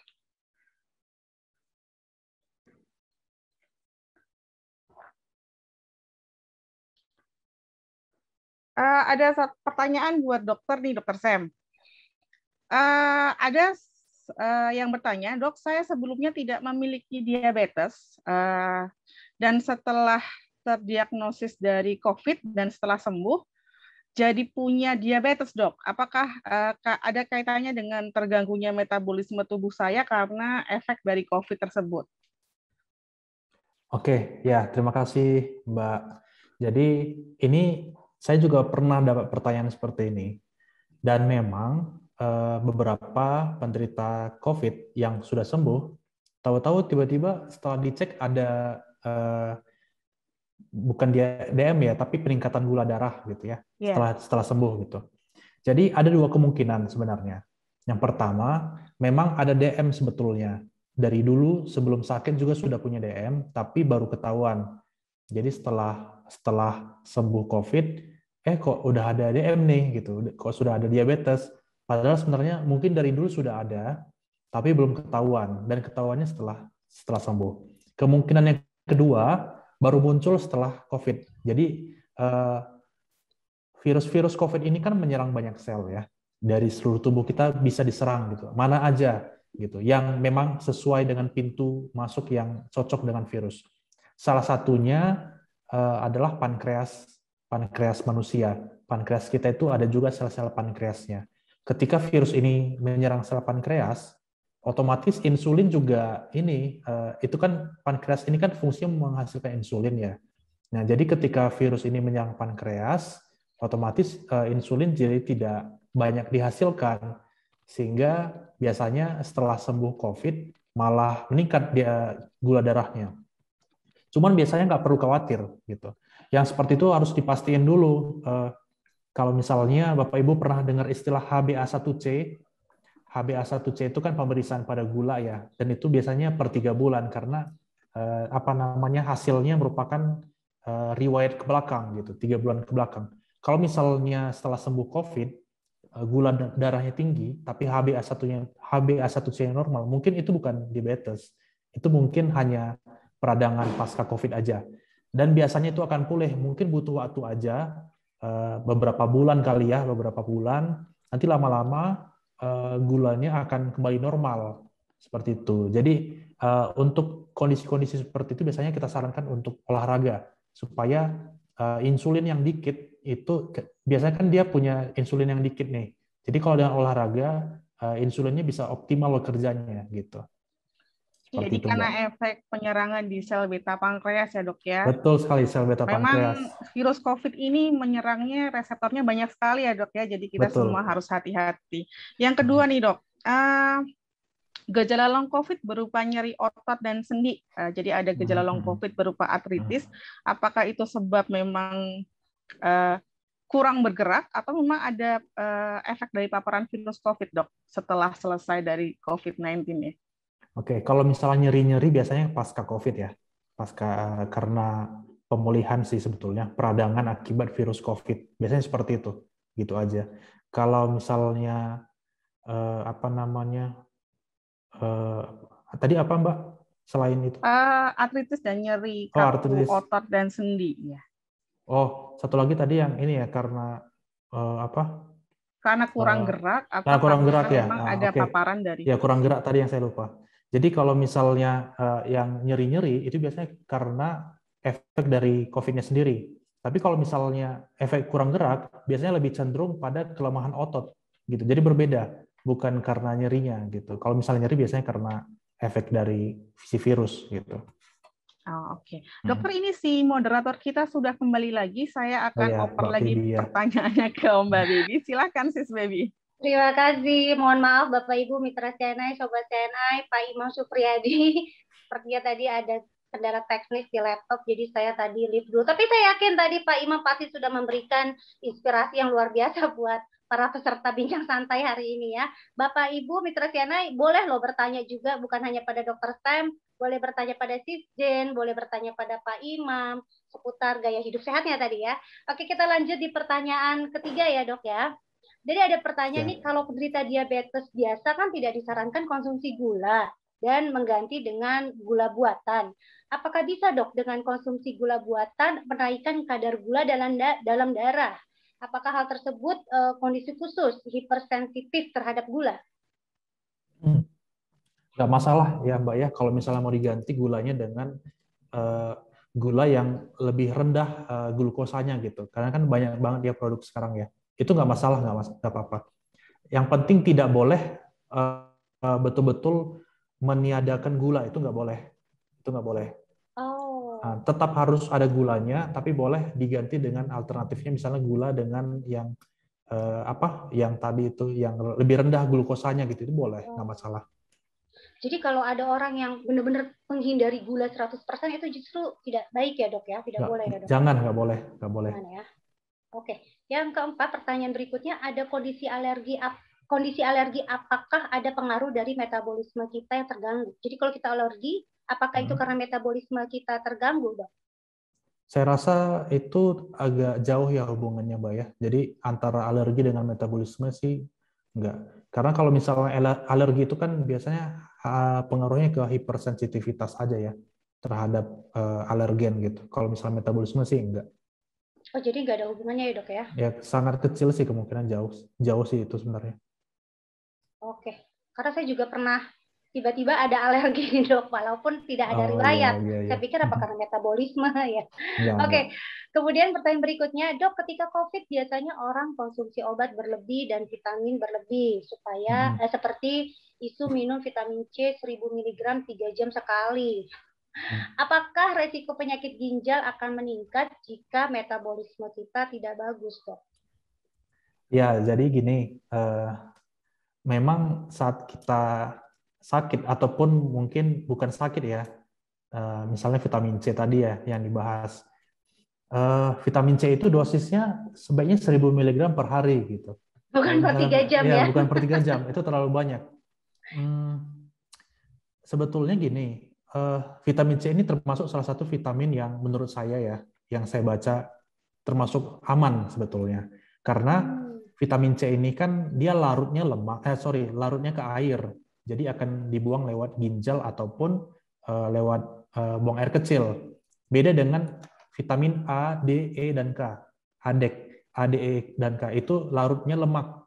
Jadi kalau kelebihan bisa disimpan dalam lemak. Nah, itu jadi overdosis vitamin. Kalau misalnya vitamin C, karena dia larut air, kelebihan vitamin C ini akan dibuang lewat urin, lewat buang air kecil. Masalahnya bisa aja berdampak pada ginjal, terutama menyebabkan batu ginjal kalau asupan airnya kurang. Jadi kalau misalnya asupan airnya kurang, vitamin C-nya banyak, itu bisa mengendap di ginjal sehingga bisa risiko batu ginjal. Tapi kalau misalnya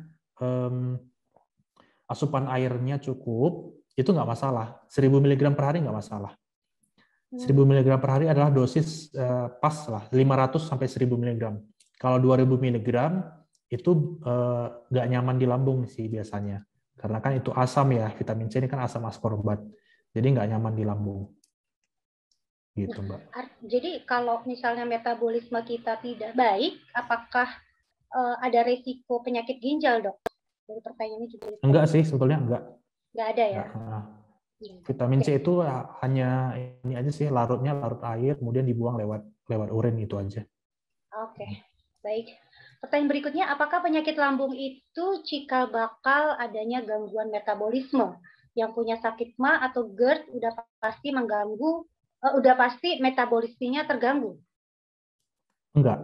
Jadi kalau misalnya sakit GERD atau penyakit lambung, asam lambung seperti itu enggak menyebabkan gangguan metabolisme, kecuali ada yang namanya gangguan penyerapan di lambung gitu. Ada gangguan absorpsi. Tapi itu biasanya udah dari dulu biasanya ketemunya gitu. Yang seperti itu memang mengganggu metabolisme, yang gangguan penyerapan itu. Tapi kalau misalnya gangguan misalnya asam lambung, GERD itu tidak berkaitan sebetulnya. Tidak berkaitan ya? Nggak berkaitan. Baik, pertanyaan berikutnya dok, bagaimana dengan diet keto yang konsumsinya tinggi lemak?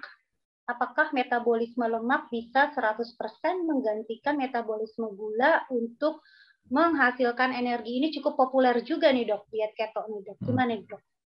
Oke, diet keto ini kan sebenarnya rendah karbo ya kalau nggak salah ya. Iya, rendah karbo, banyak rendah, lemak ya. Itu nggak apa-apa, boleh. Jadi salah satu yang dianjurkan itu kan diet rendah karbo ya, termasuk diet keto. Jadi lemak juga bisa dijadikan alternatif nanti untuk cadangan energi. Boleh sebetulnya diet rendah karbo. Gitu. Jadi apakah berarti metabolisme lemak bisa 100% menggantikan metabolisme gula dalam hal ini dok? Untuk menghasilkan energi? Nggak digantikan. Dia nggak menggantikan metabolisme gula, tapi kebutuhan gula bisa diambil dari sumber ini simpanan lemak nanti.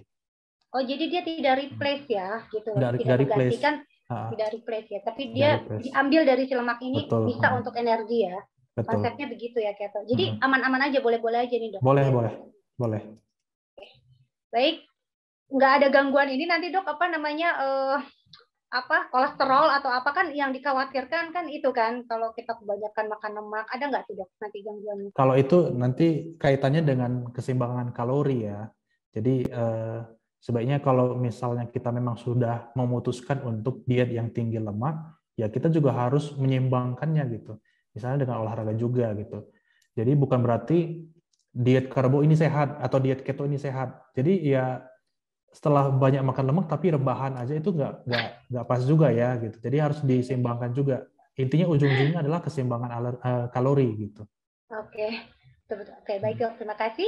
Kemudian dok, konsumsi protein saja tanpa karbo apakah memperberat kerja lambung dan ginjal? Diet tinggi protein ya?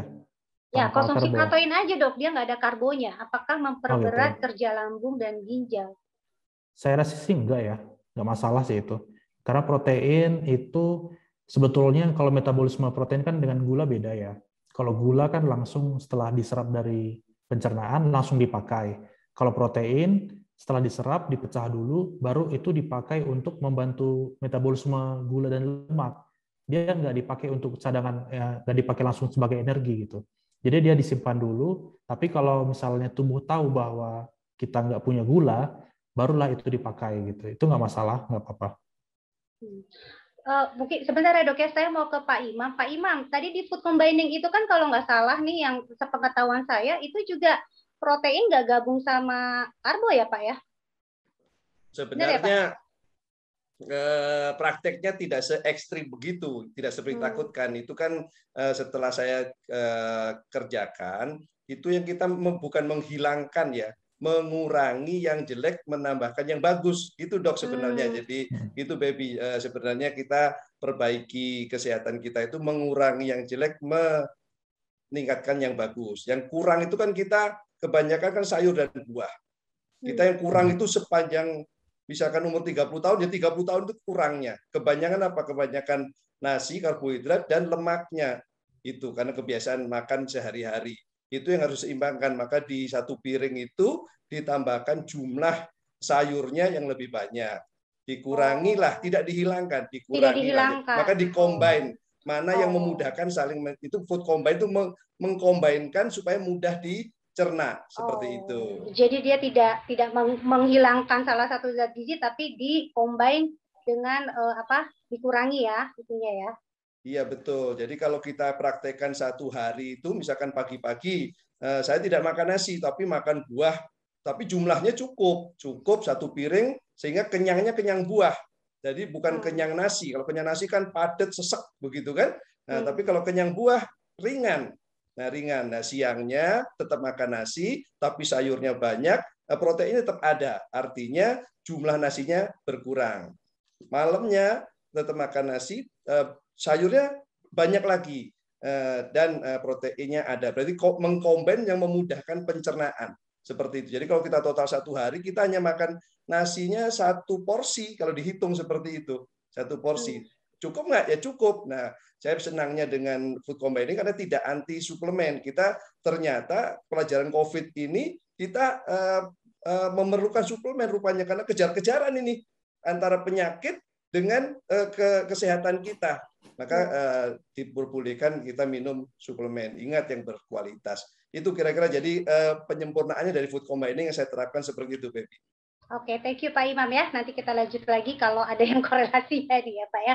Sekarang kembali ke dokter Dok. Dok, saya sudah sembuh dari COVID. Tapi jadi lambat berpikir, susah fokus, dan sering merasa kebingungan. Apakah ini akibat dari infeksi atau gangguan metabolisme yang mengganggu kinerja otak? Oke, jadi long COVID ini gejalanya banyak ya Mbak ya, banyak sekali. Beda-beda setiap orang, termasuk salah satunya adalah gangguan konsentrasi. Kemudian jadi lambat berpikir, memori jangka pendek juga terganggu. Terus untuk perempuan biasanya nggak bisa lagi multitasking biasanya. Yang terbiasa, jadi memang itu beberapa orang, mungkin nggak banyak, beberapa orang mengalami seperti itu. Nah, kenapa bisa seperti itu? Karena adanya peradangan pasca sembuh COVID. Biasanya karena banyak sel-sel yang rusak, sehingga butuh pemulihan biasanya.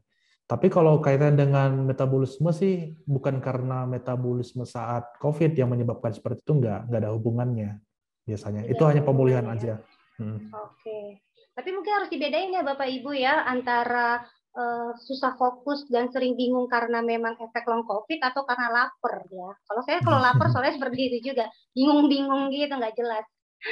Oke, berikutnya Dok, apa saja faktor yang mempengaruhi penyerapan nutrisi? Apa benar kalau orang punya sakit MAS sudah pasti nutrisinya berkurang karena kita tidak bisa mencerna makanan? Enggak. Jadi kalau orang sakit lambung nggak ada pengaruhnya ke penyerapan ya sebenarnya, nggak ada. Aman-aman aja. Orang sehat, kalau orang sehat biasanya penyerapannya baik. Kemudian tapi ada misalnya makanan-makanan lain yang memang saling mempengaruhi, misalnya kayak vitamin C bisa mempercepat penyerapan yang lain, misalnya teh dia bisa menghambat penyerapan yang lain, itu bisa sebetulnya. Tapi itu hanya jangka pendek sih sebetulnya ya. Gitu. Misalnya kita minum susu dan juga teh gitu ya, digabung ya. Kan biasanya orang Indonesia suka ya teh dan susu. Itu boba banyak itu. Iya, jadi teh itu sifatnya bisa menghambat penyerapan beberapa nutrisi. Kalau teh, vitamin C justru meningkatkan nutrisi tertentu juga seperti kalsium. Vitamin D juga meningkatkan penyerapan kalsium. Jadi ada beberapa makanan minuman yang kalau misalnya digabungkan dia mengganggu ataupun menguntungkan penyerapan. Tapi itu sifatnya sementara. Kalau untuk yang sakit lambung dan GERD ataupun asam lambung itu tidak mempengaruhi. Kecuali sejak awal memang ada masalah secara anatomi lambungnya memang nggak bisa menyerap nutrisi tertentu gitu, itu ada juga, tapi jarang sih. Dari awal sudah ketahuan. Oke. Semoga menjawab Sis Fania. Tolong kurangi bobanya ya, susu dan tehnya ya Sis ya. Oke, pertanyaan berikutnya Dok, positif COVID dan sudah isolasi 14 hari, tapi PCR masih positif. Kenapa ya Dok? Apa benar karena yang terdeteksi adalah sisa-sisa atau bangkai virus yang sudah mati? Ya, betul. Jadi pasca COVID kan biasanya virusnya ini kan nggak langsung hilang ya. Jadi dia mati dulu, hancur. Biasanya tubuh yang akan mengacurkannya semakin kecil lagi, semakin pecah lagi, sehingga nanti nggak terdeteksi lagi. Jadi ada butuh waktu juga. Nah, jadi selama masa waktu itu hasil PCR masih positif. Memang seperti itu. Itu sisa bangkainya aja sih sebetulnya, bukan berarti COVID-nya masih positif, enggak. Makanya biasanya kita jarang sekali mengandalkan PCR sebagai satu-satunya untuk menilai kesembuhan gitu, enggak, jarang sih. Apa aja Dok selain PCR untuk menilai kesembuhan? Gejala klinis? Biasanya iya, gejala klinis, kemudian durasi isolasi gitu, kemudian hasil lab ataupun fototoraks, tapi itu biasanya untuk yang gejala berat. Untuk yang gejala ringan biasanya durasi sama klinis itu udah cukup. Oke. Baik, pertanyaan berikutnya, apa tanda-tanda seseorang memiliki metabolisme yang baik Dok? Jadi mungkin sudah dijelaskan ya. Jadi sebenarnya ya selama kita nggak ada masalah sih baik sih. Rata-rata metabolisme kita itu baik ya kalau misalnya nggak punya penyakit. gitu. Yang penting tiap orang itu beda-beda ya, laju metabolisme BMR-nya beda-beda. Jadi nggak bisa nggak bisa dibandingkan gitu. Selama kita nggak punya penyakit, biasanya bagus sih. Mungkin seperti Pak Imam ya Pak ya. Dari sekarang kan penampakannya secara klinis tuh langsing, awet muda, ya kan. Jadi bisa dibilang metabolismenya baik ini Pak ya. Ya, sejauh ini sih kira-kira menerapkan teori gitulah. Makanya perlu dikontrol, perlu dimonitor, cek status kesehatan, sering timbang badan, ukur lingkar pinggang, tes darah, konsumsinya juga diatur. Ya memang begitu ya Dok ya, itu judulnya bener ini, nikmatnya betul. pola hidup hidup sehat. Kebanyakan orang pola hidup sehat tersiksa karena takut diet, takut makan.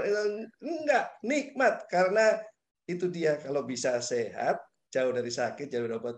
Bonusnya 2, langsing dan awet muda. Pak, nih saya agak kepo nih Pak, sebentar tadi karena terlempar. Sebenarnya saya mau nanya ini Pak, waktu Bapak gemuk 80 kilo, kemudian sekarang langsing, itu durasinya berapa lama Pak? Nah, tadi sebenarnya sudah dijelaskan ya, itu 2 bulan. Karena 2 bulan ya. 2 bulan saya turun 12 kilo. Kalau orang melihatnya, wah drastis sekali. Enggak juga, karena saya konsultasinya dengan Pak Widhari yang memang pakar food combining, dia ahli gizi.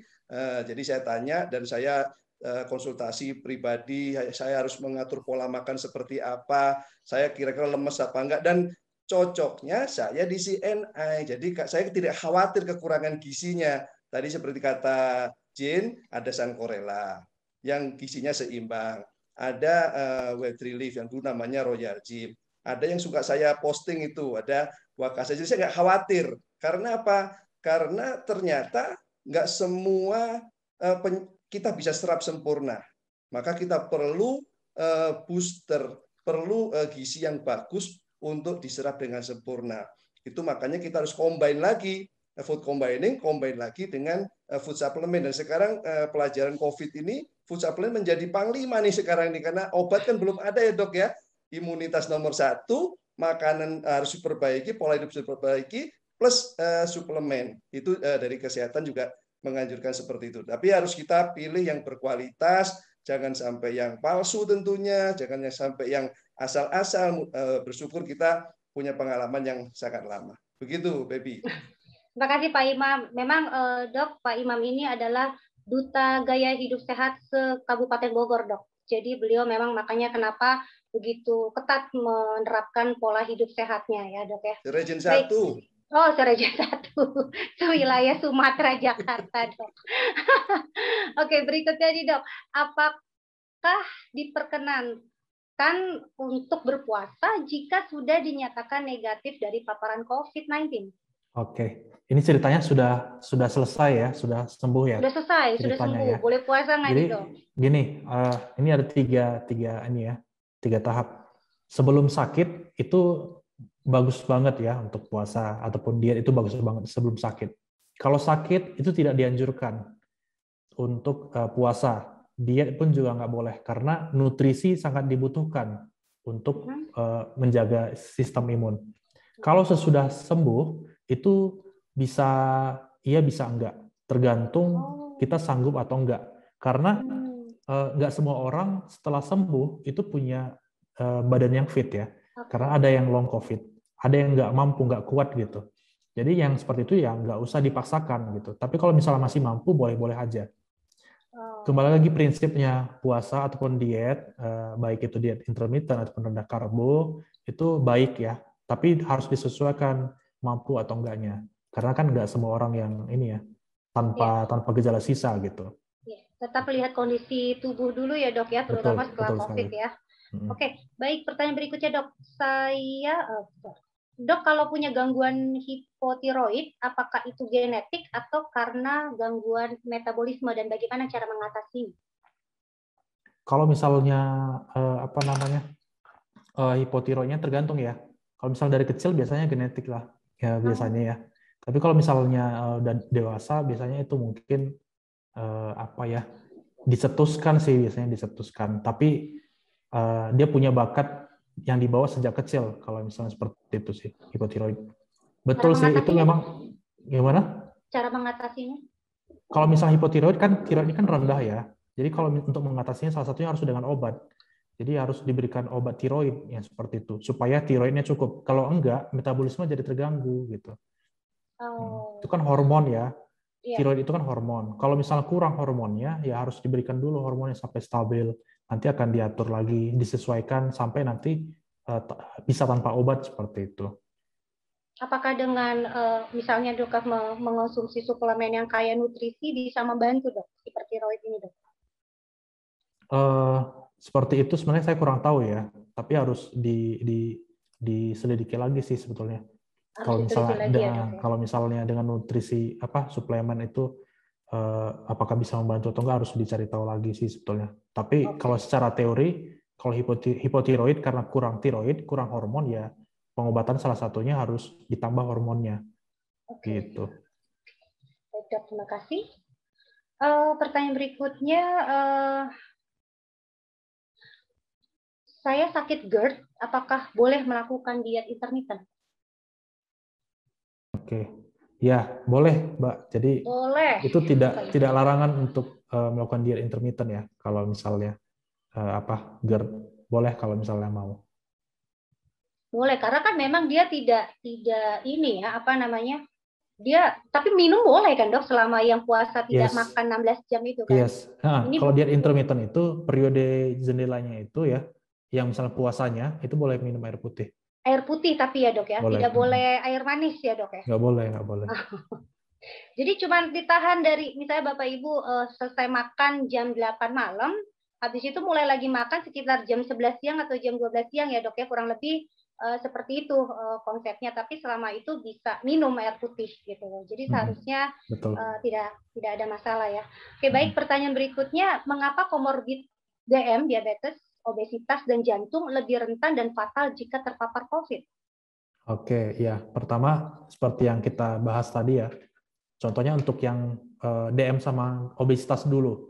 Jadi mereka itu kan pintu masuk virus ke dalam sel kan makin banyak ya pintu masuknya. Otomatis kalau mereka masuk ke dalam sel kan gampang banget untuk mengganda diri. Pertama berarti si virus makin banyak. Semakin banyak virus, virus-virus ini bisa menginfeksi lebih banyak lagi sel dibanding orang yang sehat. Gitu. Jadi semakin banyak sel yang rusak, semakin banyak lagi virus yang muncul, otomatis banyak kerusakan. Artinya gejala pasti lebih berat. Itu pertama. Yang kedua, sitokin. Kalau pada pada DM dan juga COVID, kan sitokinnya sudah lebih dulu ada ya, lebih dulu ada. Nah, sitokin ini kalau misalnya dibentuk lagi ketika ada COVID, itu makin besar risiko pada sitokinnya. Otomatis semakin berat juga gejalanya. Untuk yang penyakit jantung, itu biasanya gara-gara karena sitokin juga. Jadi sitokin ini sudah banyak di tubuh kita, tidak terkontrol, bisa mengganggu banyak kerusakan-kerusakan organ. Tugas jantung kan mencukupkan kebutuhan ini ya, oksigen ya. Jadi dia tidak mampu untuk mencukupkan kebutuhan oksigen yang harusnya udah lebih tinggi gitu, lebih banyak lagi kebutuhan oksigennya. Makanya akan banyak kerusakan sel sehingga bisa gejala lebih berat biasanya. Seperti itu. Iya Bapak Ibu, kalau gitu kita jaga benar supaya kita tidak ada penyakit komorbid tadi ya, supaya amit-amit kalaupun terkena COVID tidak mengalami gejala berat. Dan jangan lupa vaksin ya. Kemudian ada pertanyaan dok, mohon pencerahannya perihal gejala happy hipoksia dan hubungannya dengan badai sitokin. Oke, ya happy hipoksia ya. Udah lama juga nggak dibahas nih. Happy hipoksia itu kalau nggak salah tahun lalu sebetulnya dibahas happy hipoksia. Kadang-kadang kita bingung kenapa disebut happy gitu ya. Itu kan alasannya karena hipoksia ini kan kekurangan oksigen. Biasanya kalau kita kekurangan oksigen ada tanda-tandanya. Tanda-tandanya banyak, kecapekan, kelelahan, sesak nafas seperti itu. Tapi pada happy hipoksia nggak ada tanda-tanda itu, sehingga disebut happy hipoksia. Nah itu berbahaya sebetulnya. Kenapa? Karena banyak sel tubuh kita yang harusnya butuh oksigen, tapi sinyalnya kepada tubuh nggak nyampe. Makanya nggak ketahuan nih ternyata banyak tubuh yang butuh oksigen. biasanya seperti itu akan banyak sel yang rusak karena sel-sel tubuh ini yang tadinya butuh oksigen nggak dicukupkan, dan mereka juga istilahnya kasih sinyal nih, teriak minta tolong, tapi nggak dihiraukan oleh tubuh. Otomatis akan banyak sel yang rusak, dan pada akhirnya cenderung badai sitokin biasanya seperti itu. Sitokin ini muncul gara-gara pertama bisa karena ada munculnya kerusakan-kerusakan organ ya. Kan tujuan sitokin ini sebenarnya untuk ngasih sinyal, tapi kalau misalnya sudah berlebih, ya itu pasti buruk lah gitu. Makanya kalau misalnya semakin banyak kerusakan tubuh, sel-sel tubuh, sitokin juga makin banyak dihasilkan. Begitu. Beberapa saat yang lalu kita pernah bahas mengenai salah satu suplemen yang bisa oksigen booster ya, Sisgen ya. Kita ya untuk yang happy hipoksia untuk membantu mencegah atau mengatasi happy hipoksia. Bisa di-share sedikit lagi aja sebentar, Sisgen. Jadi bukan untuk gimana ya? Jadi Well3-DMG itu untuk membantu sebenarnya membantu meningkatkan saturasi oksigen. Ya, jadi karena dia kan merupakan produk oksigen booster, jadi meningkatkan dari penggunaan oksigen yang ada di dalam tubuh. Begitu Sis Baby. Jadi bagi mereka yang sudah memiliki saturasi oksigennya yang sudah mulai turun ya di bawah 95, normalnya kan 95 ke atas ya.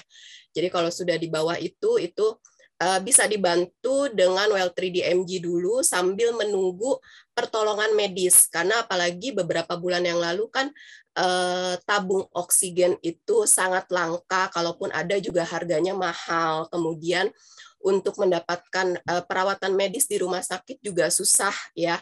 Jadi memang sangat disarankan untuk menggunakan Well3-DMG dulu sebagai pertolongan pertama untuk membantu meningkatkan saturasi oksigen. Begitu Sis Baby. Itu yang untuk kuratifnya, tapi untuk hari-harinya juga waktu itu juga dipaparkan tidak masalah ya untuk dipakai tidak hari-hari masalah. Ya. Betul. Tidak masalah. Karena kan suplemen ya, jadi boleh digunakan setiap hari. Baik, terima kasih Sisgen. Baik, kembali ke Dr. Sam. Dok, ini ada pertanyaan autoimun, bagaimana mengatasinya, Dok? Autoimun.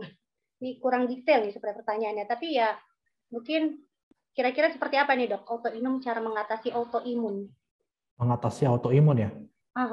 Itu sebetulnya tergantung penyakitnya ya. Soalnya penyakit autoimun kan banyak sekali.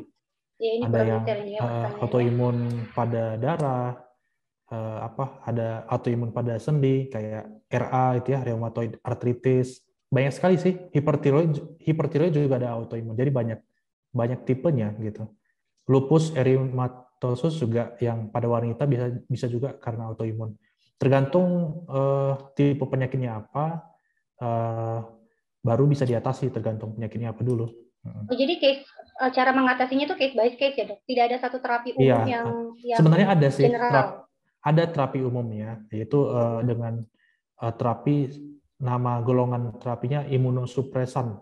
Imunosupresan itu penekan imun tubuh. Karena kan autoimun kan ini kan biasanya karena imunnya terlalu aktif ya, jadi menyerang tubuh sendiri gitu. Jadi biasanya pengobatannya secara umum ada, yaitu dengan imunosupresan. Imunosupresan ini golongan obat, jadi ada banyak jenisnya gitu. Pengertian imunosupresan itu, supresan kan menekan ya, imun, jadi menekan imun. Jadi dengan obat-obat itu biasanya bisa gitu. Tapi sebelum sampai ke obat itu ada obat-obat lain gitu, dan itu tergantung kebutuhan penyakitnya sendiri, case by case. Ya, seperti itu ya, Bapak Ibu, untuk saat ini yang bisa dijawab mengenai autoimun. Kemudian, bolehkah ini ada yang minta dijelasin lagi, Dok, atau diulangi penjelasan mengenai puasa intermittent? Batasan umurnya berapa yang boleh melakukan diet tersebut? Apakah tujuannya untuk mengistirahatkan lambung sehingga pencernaan lebih lancar? Coba mungkin lebih dijelaskan lagi, Dok. Yang puasa intermittent ini batasan umurnya, apakah memang untuk mengistirahatkan lambung? Ya. Jadi untuk diet intermittent ini sebetulnya boleh siapa aja ya. Yang tidak boleh paling yang memang punya infeksi akut, memang ada penyakit jantung, yang memang ada penyakit yang tidak stabil gitu. Selebihnya boleh diet intermittent. Itu sebetulnya diet intermittent ini untuk pertama manfaatnya bisa sistem imun juga membaik. Yang kedua, sensitivitas insulin juga membaik. Jadi kalau misalnya sudah punya DM, itu malah makin bagus. Berat badan juga bisa turun biasanya seperti itu karena ada masa puasa yang cukup panjang gitu. Jadi boleh untuk obesitas juga boleh gitu. Jadi sangat bermanfaat sebetulnya ya. Tapi itu harus disesuaikan juga kesanggupan sih sebetulnya. Yeah. Karena kan nggak semua orang sanggup ya. Walaupun dia masih muda, sehat gitu kan. Tapi nggak semua orang sanggup. Kalau misalnya ingin memulai itu ya mungkin harus pilih yang lebih ringan dulu. Dengan periodenya lebih singkat dulu. Misalnya 12-12, jadi 12 jam puasa, 12 jam makan gitu. Boleh seperti itu. Harus baru nanti bertahap makin lama makin jadi 16/8. Yang paling banyak dipilih itu 16/8. Yang lebih ekstrim lagi ada yang 20/4 biasanya. Apakah lansia boleh? Nah ini menarik nih. Sebetulnya nggak masalah ya. Tapi persoalannya adalah nggak semua lansia juga bisa seperti itu gitu. Soalnya kalau lansia ini kan metabolisme sudah berkurang biasanya, sudah menurun metabolisme pada usia lanjut, sehingga khawatirnya nanti bisa kekurangan nutrisi gitu aja. Kalau untuk anak-anak tuh ada batas usia minimalnya? Nggak ada sih, sesuai kesanggupan aja kalau itu. Sesuai kesanggupannya. Oke. Baik, mungkin Sis Milka bisa dibatasi ya pertanyaannya ya, karena nanti kita waktunya juga terbatas. Jadi saya akan melanjutkan pertanyaan yang memang sudah masuk ya sejari tadi ya. Mungkin bisa dibatasi karena ini udah pukul 14.42. Tapi kalau pukul di jam dokter di belakang tuh saya agak bingung, dari tadi saya jam segitu melulu dok. Gitu. Mati jamnya Mbak. Oh mati jamnya. Iya tadi jam segitu. Oke, dok, pertanyaan berikutnya. Oh ini untuk Sis Jane. Sis Jane ada yang alergi nanas dan mahnya kambuh kalau makan nanas. Gimana dengan leaf? Pengaruh nggak Sis Jane? Oke, seharusnya tidak akan menyebabkan alergi ya, Sis Baby, karena seperti tadi sempat saya sampaikan bahwa di dalam Wild Relief ini sudah menggunakan teknologi Nufit ya, di mana salah satu manfaatnya adalah mengurangi faktor antinutrisi. Jadi kalau ada zat-zat di dalam sayuran atau buah-buahan tersebut yang bisa menyebabkan alergi atau yang tidak bermanfaat, itu biasanya sudah dieliminasi, sudah dikurangi atau dihilangkan. Begitu. Jadi tidak ada pengaruh yang gimana-gimana ya, Sis ya, aman-aman aja ya. Iya betul. Malah Wild Relief ini sebenarnya kalau berdasarkan testimoni yang sudah ada, yang sudah masuk, itu membantu bagi mereka yang sering mengalami alergi, begitu. Oke, baik. Jadi Bapak Ibu aman ya kalau ada alergi nanas. Saya suka sekali nanas. Kenapa bisa alergi ya? Mungkin. Oke. Apa beda untuk dokter lagi nih dok? Apa beda hormon dan enzim dok? Kakak ipar saya obesitas dengan berat badan 100 kilo, dibilang oleh dokter kelebihan hormon.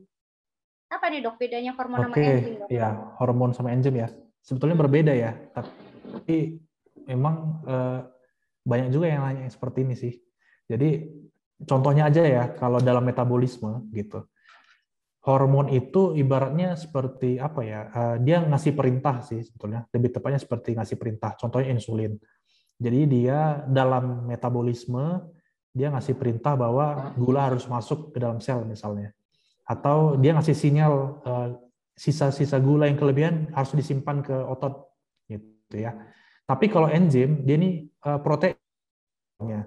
Dia asalnya dari metabolisme protein, membantu metabolisme juga lemak. Jadi contohnya kalau misalnya gula yang sudah masuk ke dalam sel untuk diubah jadi energi, nah disitulah enzim bekerja gitu. Atau misalnya ada kelebihan gula di luar sel yang harus disimpan, nah untuk membantu pengubahan itu enzim bekerja di situ gitu. Jadi ibaratnya kalau awamnya mungkin hormon itu ibarat kayak memberi perintah ya, tapi kalau enzim ini ikut terlibat dalam bekerja.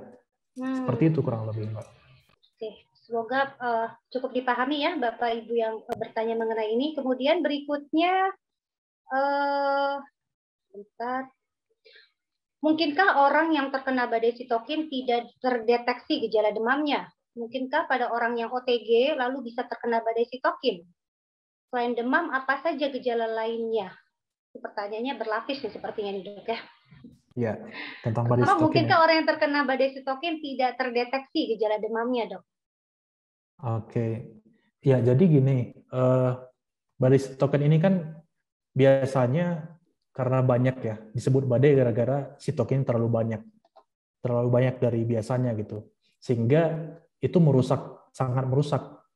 Otomatis kalau misalnya terjadi badai sitokin, nggak mungkin tidak ada gejala gitu. Mungkin nggak ada demam, tapi ada gejala lain.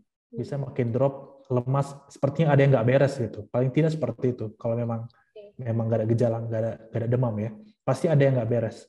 Nggak mungkin tanpa gejala, itu nggak mungkin, karena pasti sitokin ini sudah merusak ya, pasti sudah sangat merusak.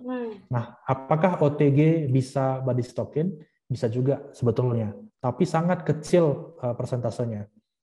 Yang bisa badai sitokin tentu yang COVID yang derajat berat itu lebih besar persentasenya.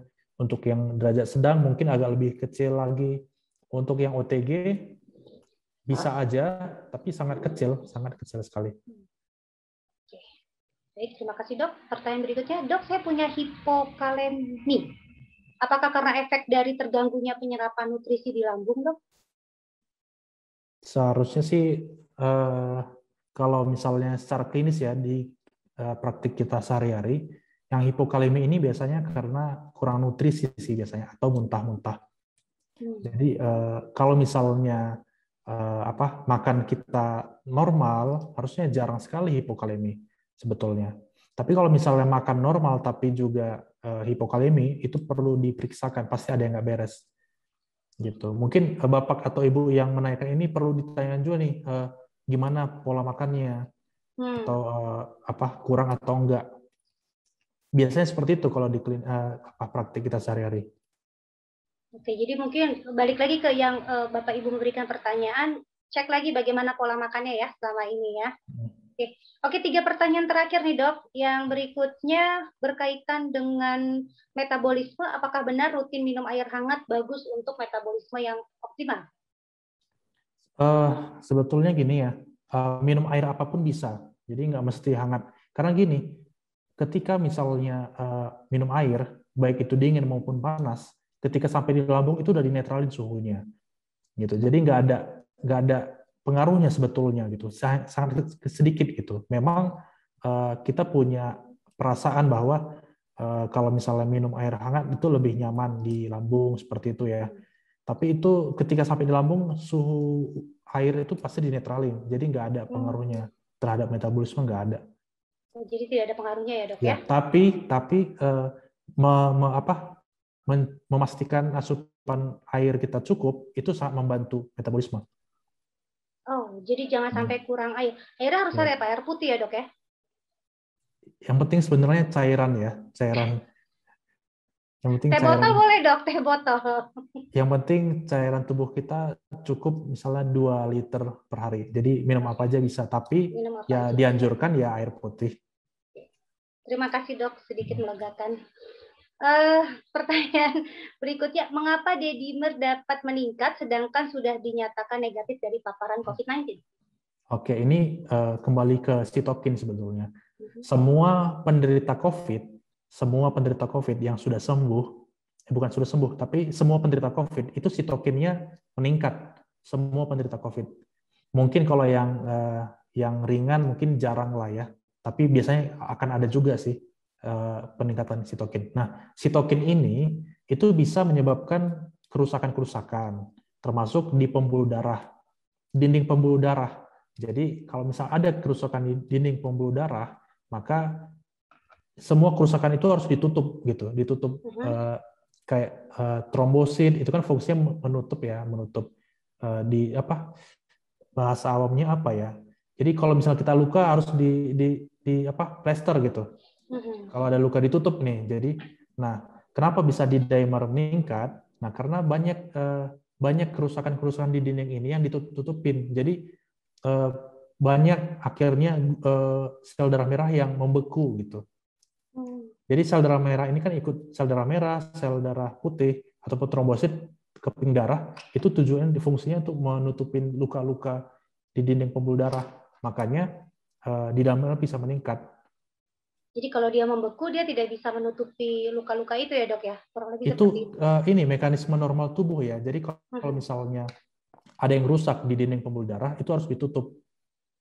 Gitu. Jadi harus ditambal gitu ya. Misalnya kalau ban kempes kan ditambal nih. Nah, jadi dinding pembuluh darah itu kalau ada yang luka ataupun ada yang rusak, itu harus ditutup juga. Nah, bagaimana bisa ditutup? Nah, itu darah-darah, semut dan juga zat pembeku juga harus di istilahnya apa ya? Jadi dipadatin supaya bisa nempel gitu. Nah, itulah pengantalan darah tadi gitu. Makanya di dimer bisa meningkat. Jadi tutuplah luka ya, Sis Fania, termasuk luka hatinya ya, Sis ya. Ditutup karena putus cinta, mungkin juga memang harus ditutup ya.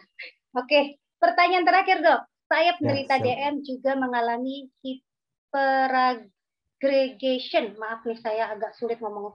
Apa yang harus saya lakukan dok?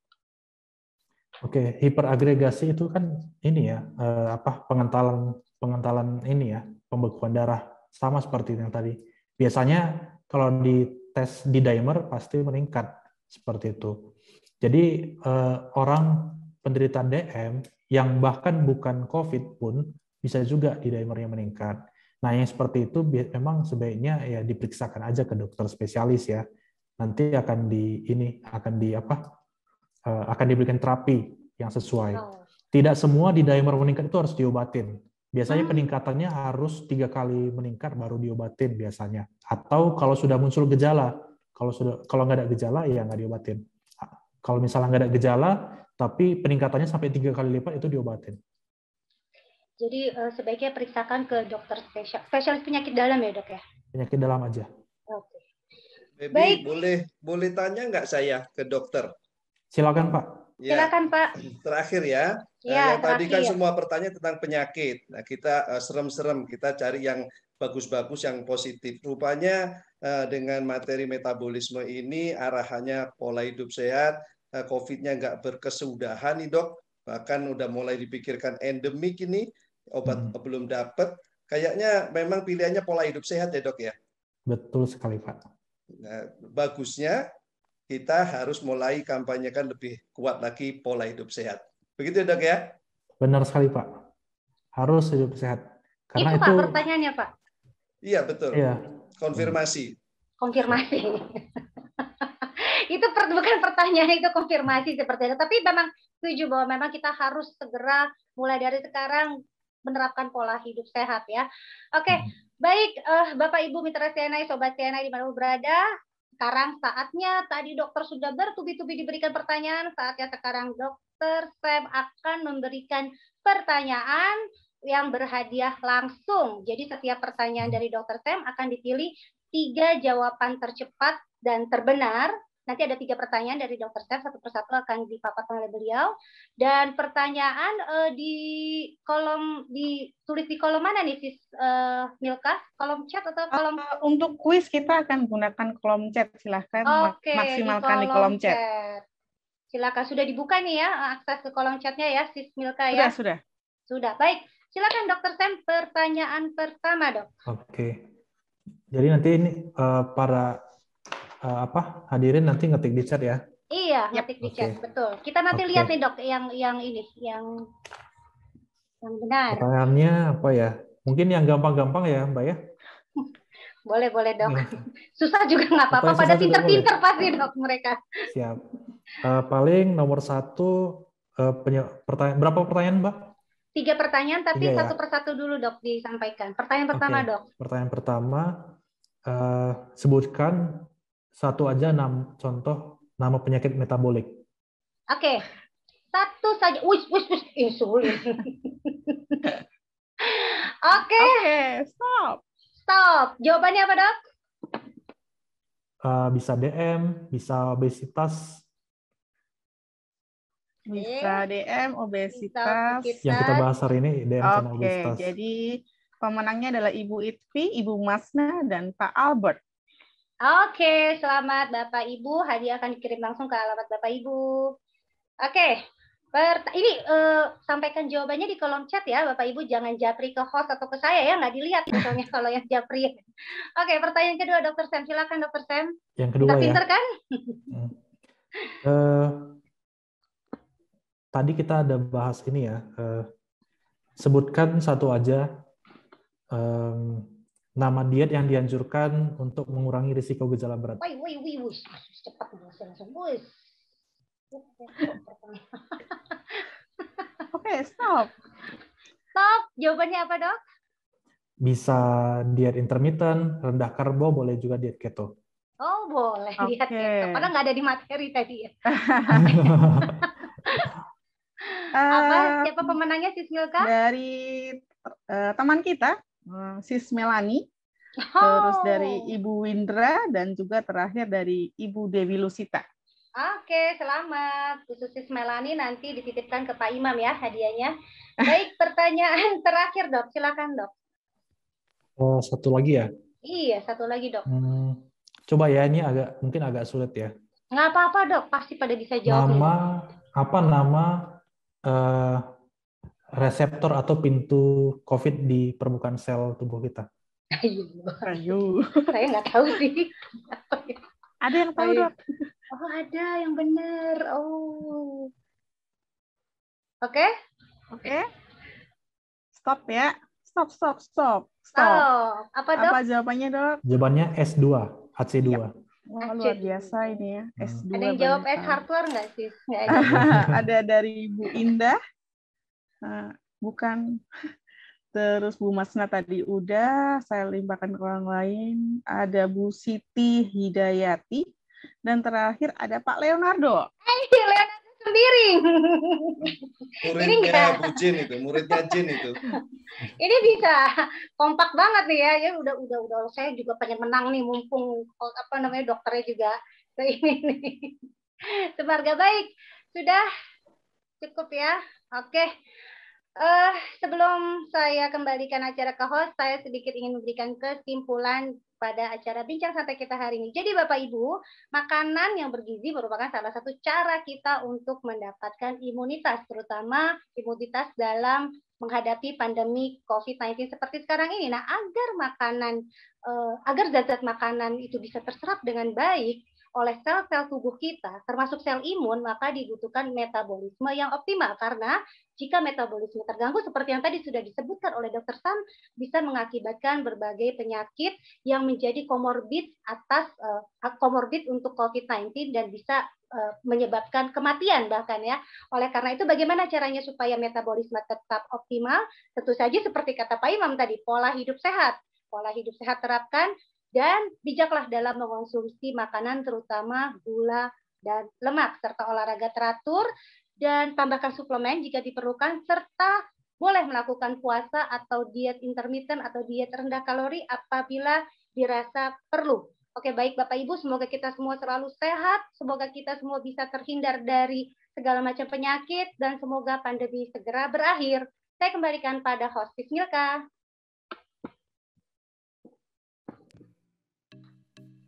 Oke, terima kasih Sis Baby. Terima kasih juga kepada 3 narasumber kita hari ini, Dr. Samuel, Pak Imam, dan juga Sis Jen. Berakhir sudah bincang santai hari ini. Semoga bisa memberikan wawasan baru dan juga menginspirasi Bapak dan Ibu. Ingat pesan narasumber kita hari ini, tetap waspada dengan asupan kita. Jangan lupa olahraga karena resiko gangguan metabolisme bisa diatasi dengan pola hidup sehat. Meskipun pandemi, kita no rebahan-rebahan klub ya. Acara hari ini kita akan upload siaran ulangnya di YouTube karena hari ini ada gangguan sehingga kita tidak bisa live YouTube. Bagi rekanan atau mitra Bapak Ibu yang sudah daftar tapi tidak bisa mengikuti webinar kali ini, bisa memutar ulang lagi rekamannya via YouTube, tentunya di YouTube CNI Indonesia. Untuk promo dari produk CNI bisa diakses langsung ke website dan aplikasi MCNI. Jangan lupa ikutin bincang santai dari CNI setiap bulannya dan tetap sehat, tetap semangat. Terima kasih Bapak dan Ibu.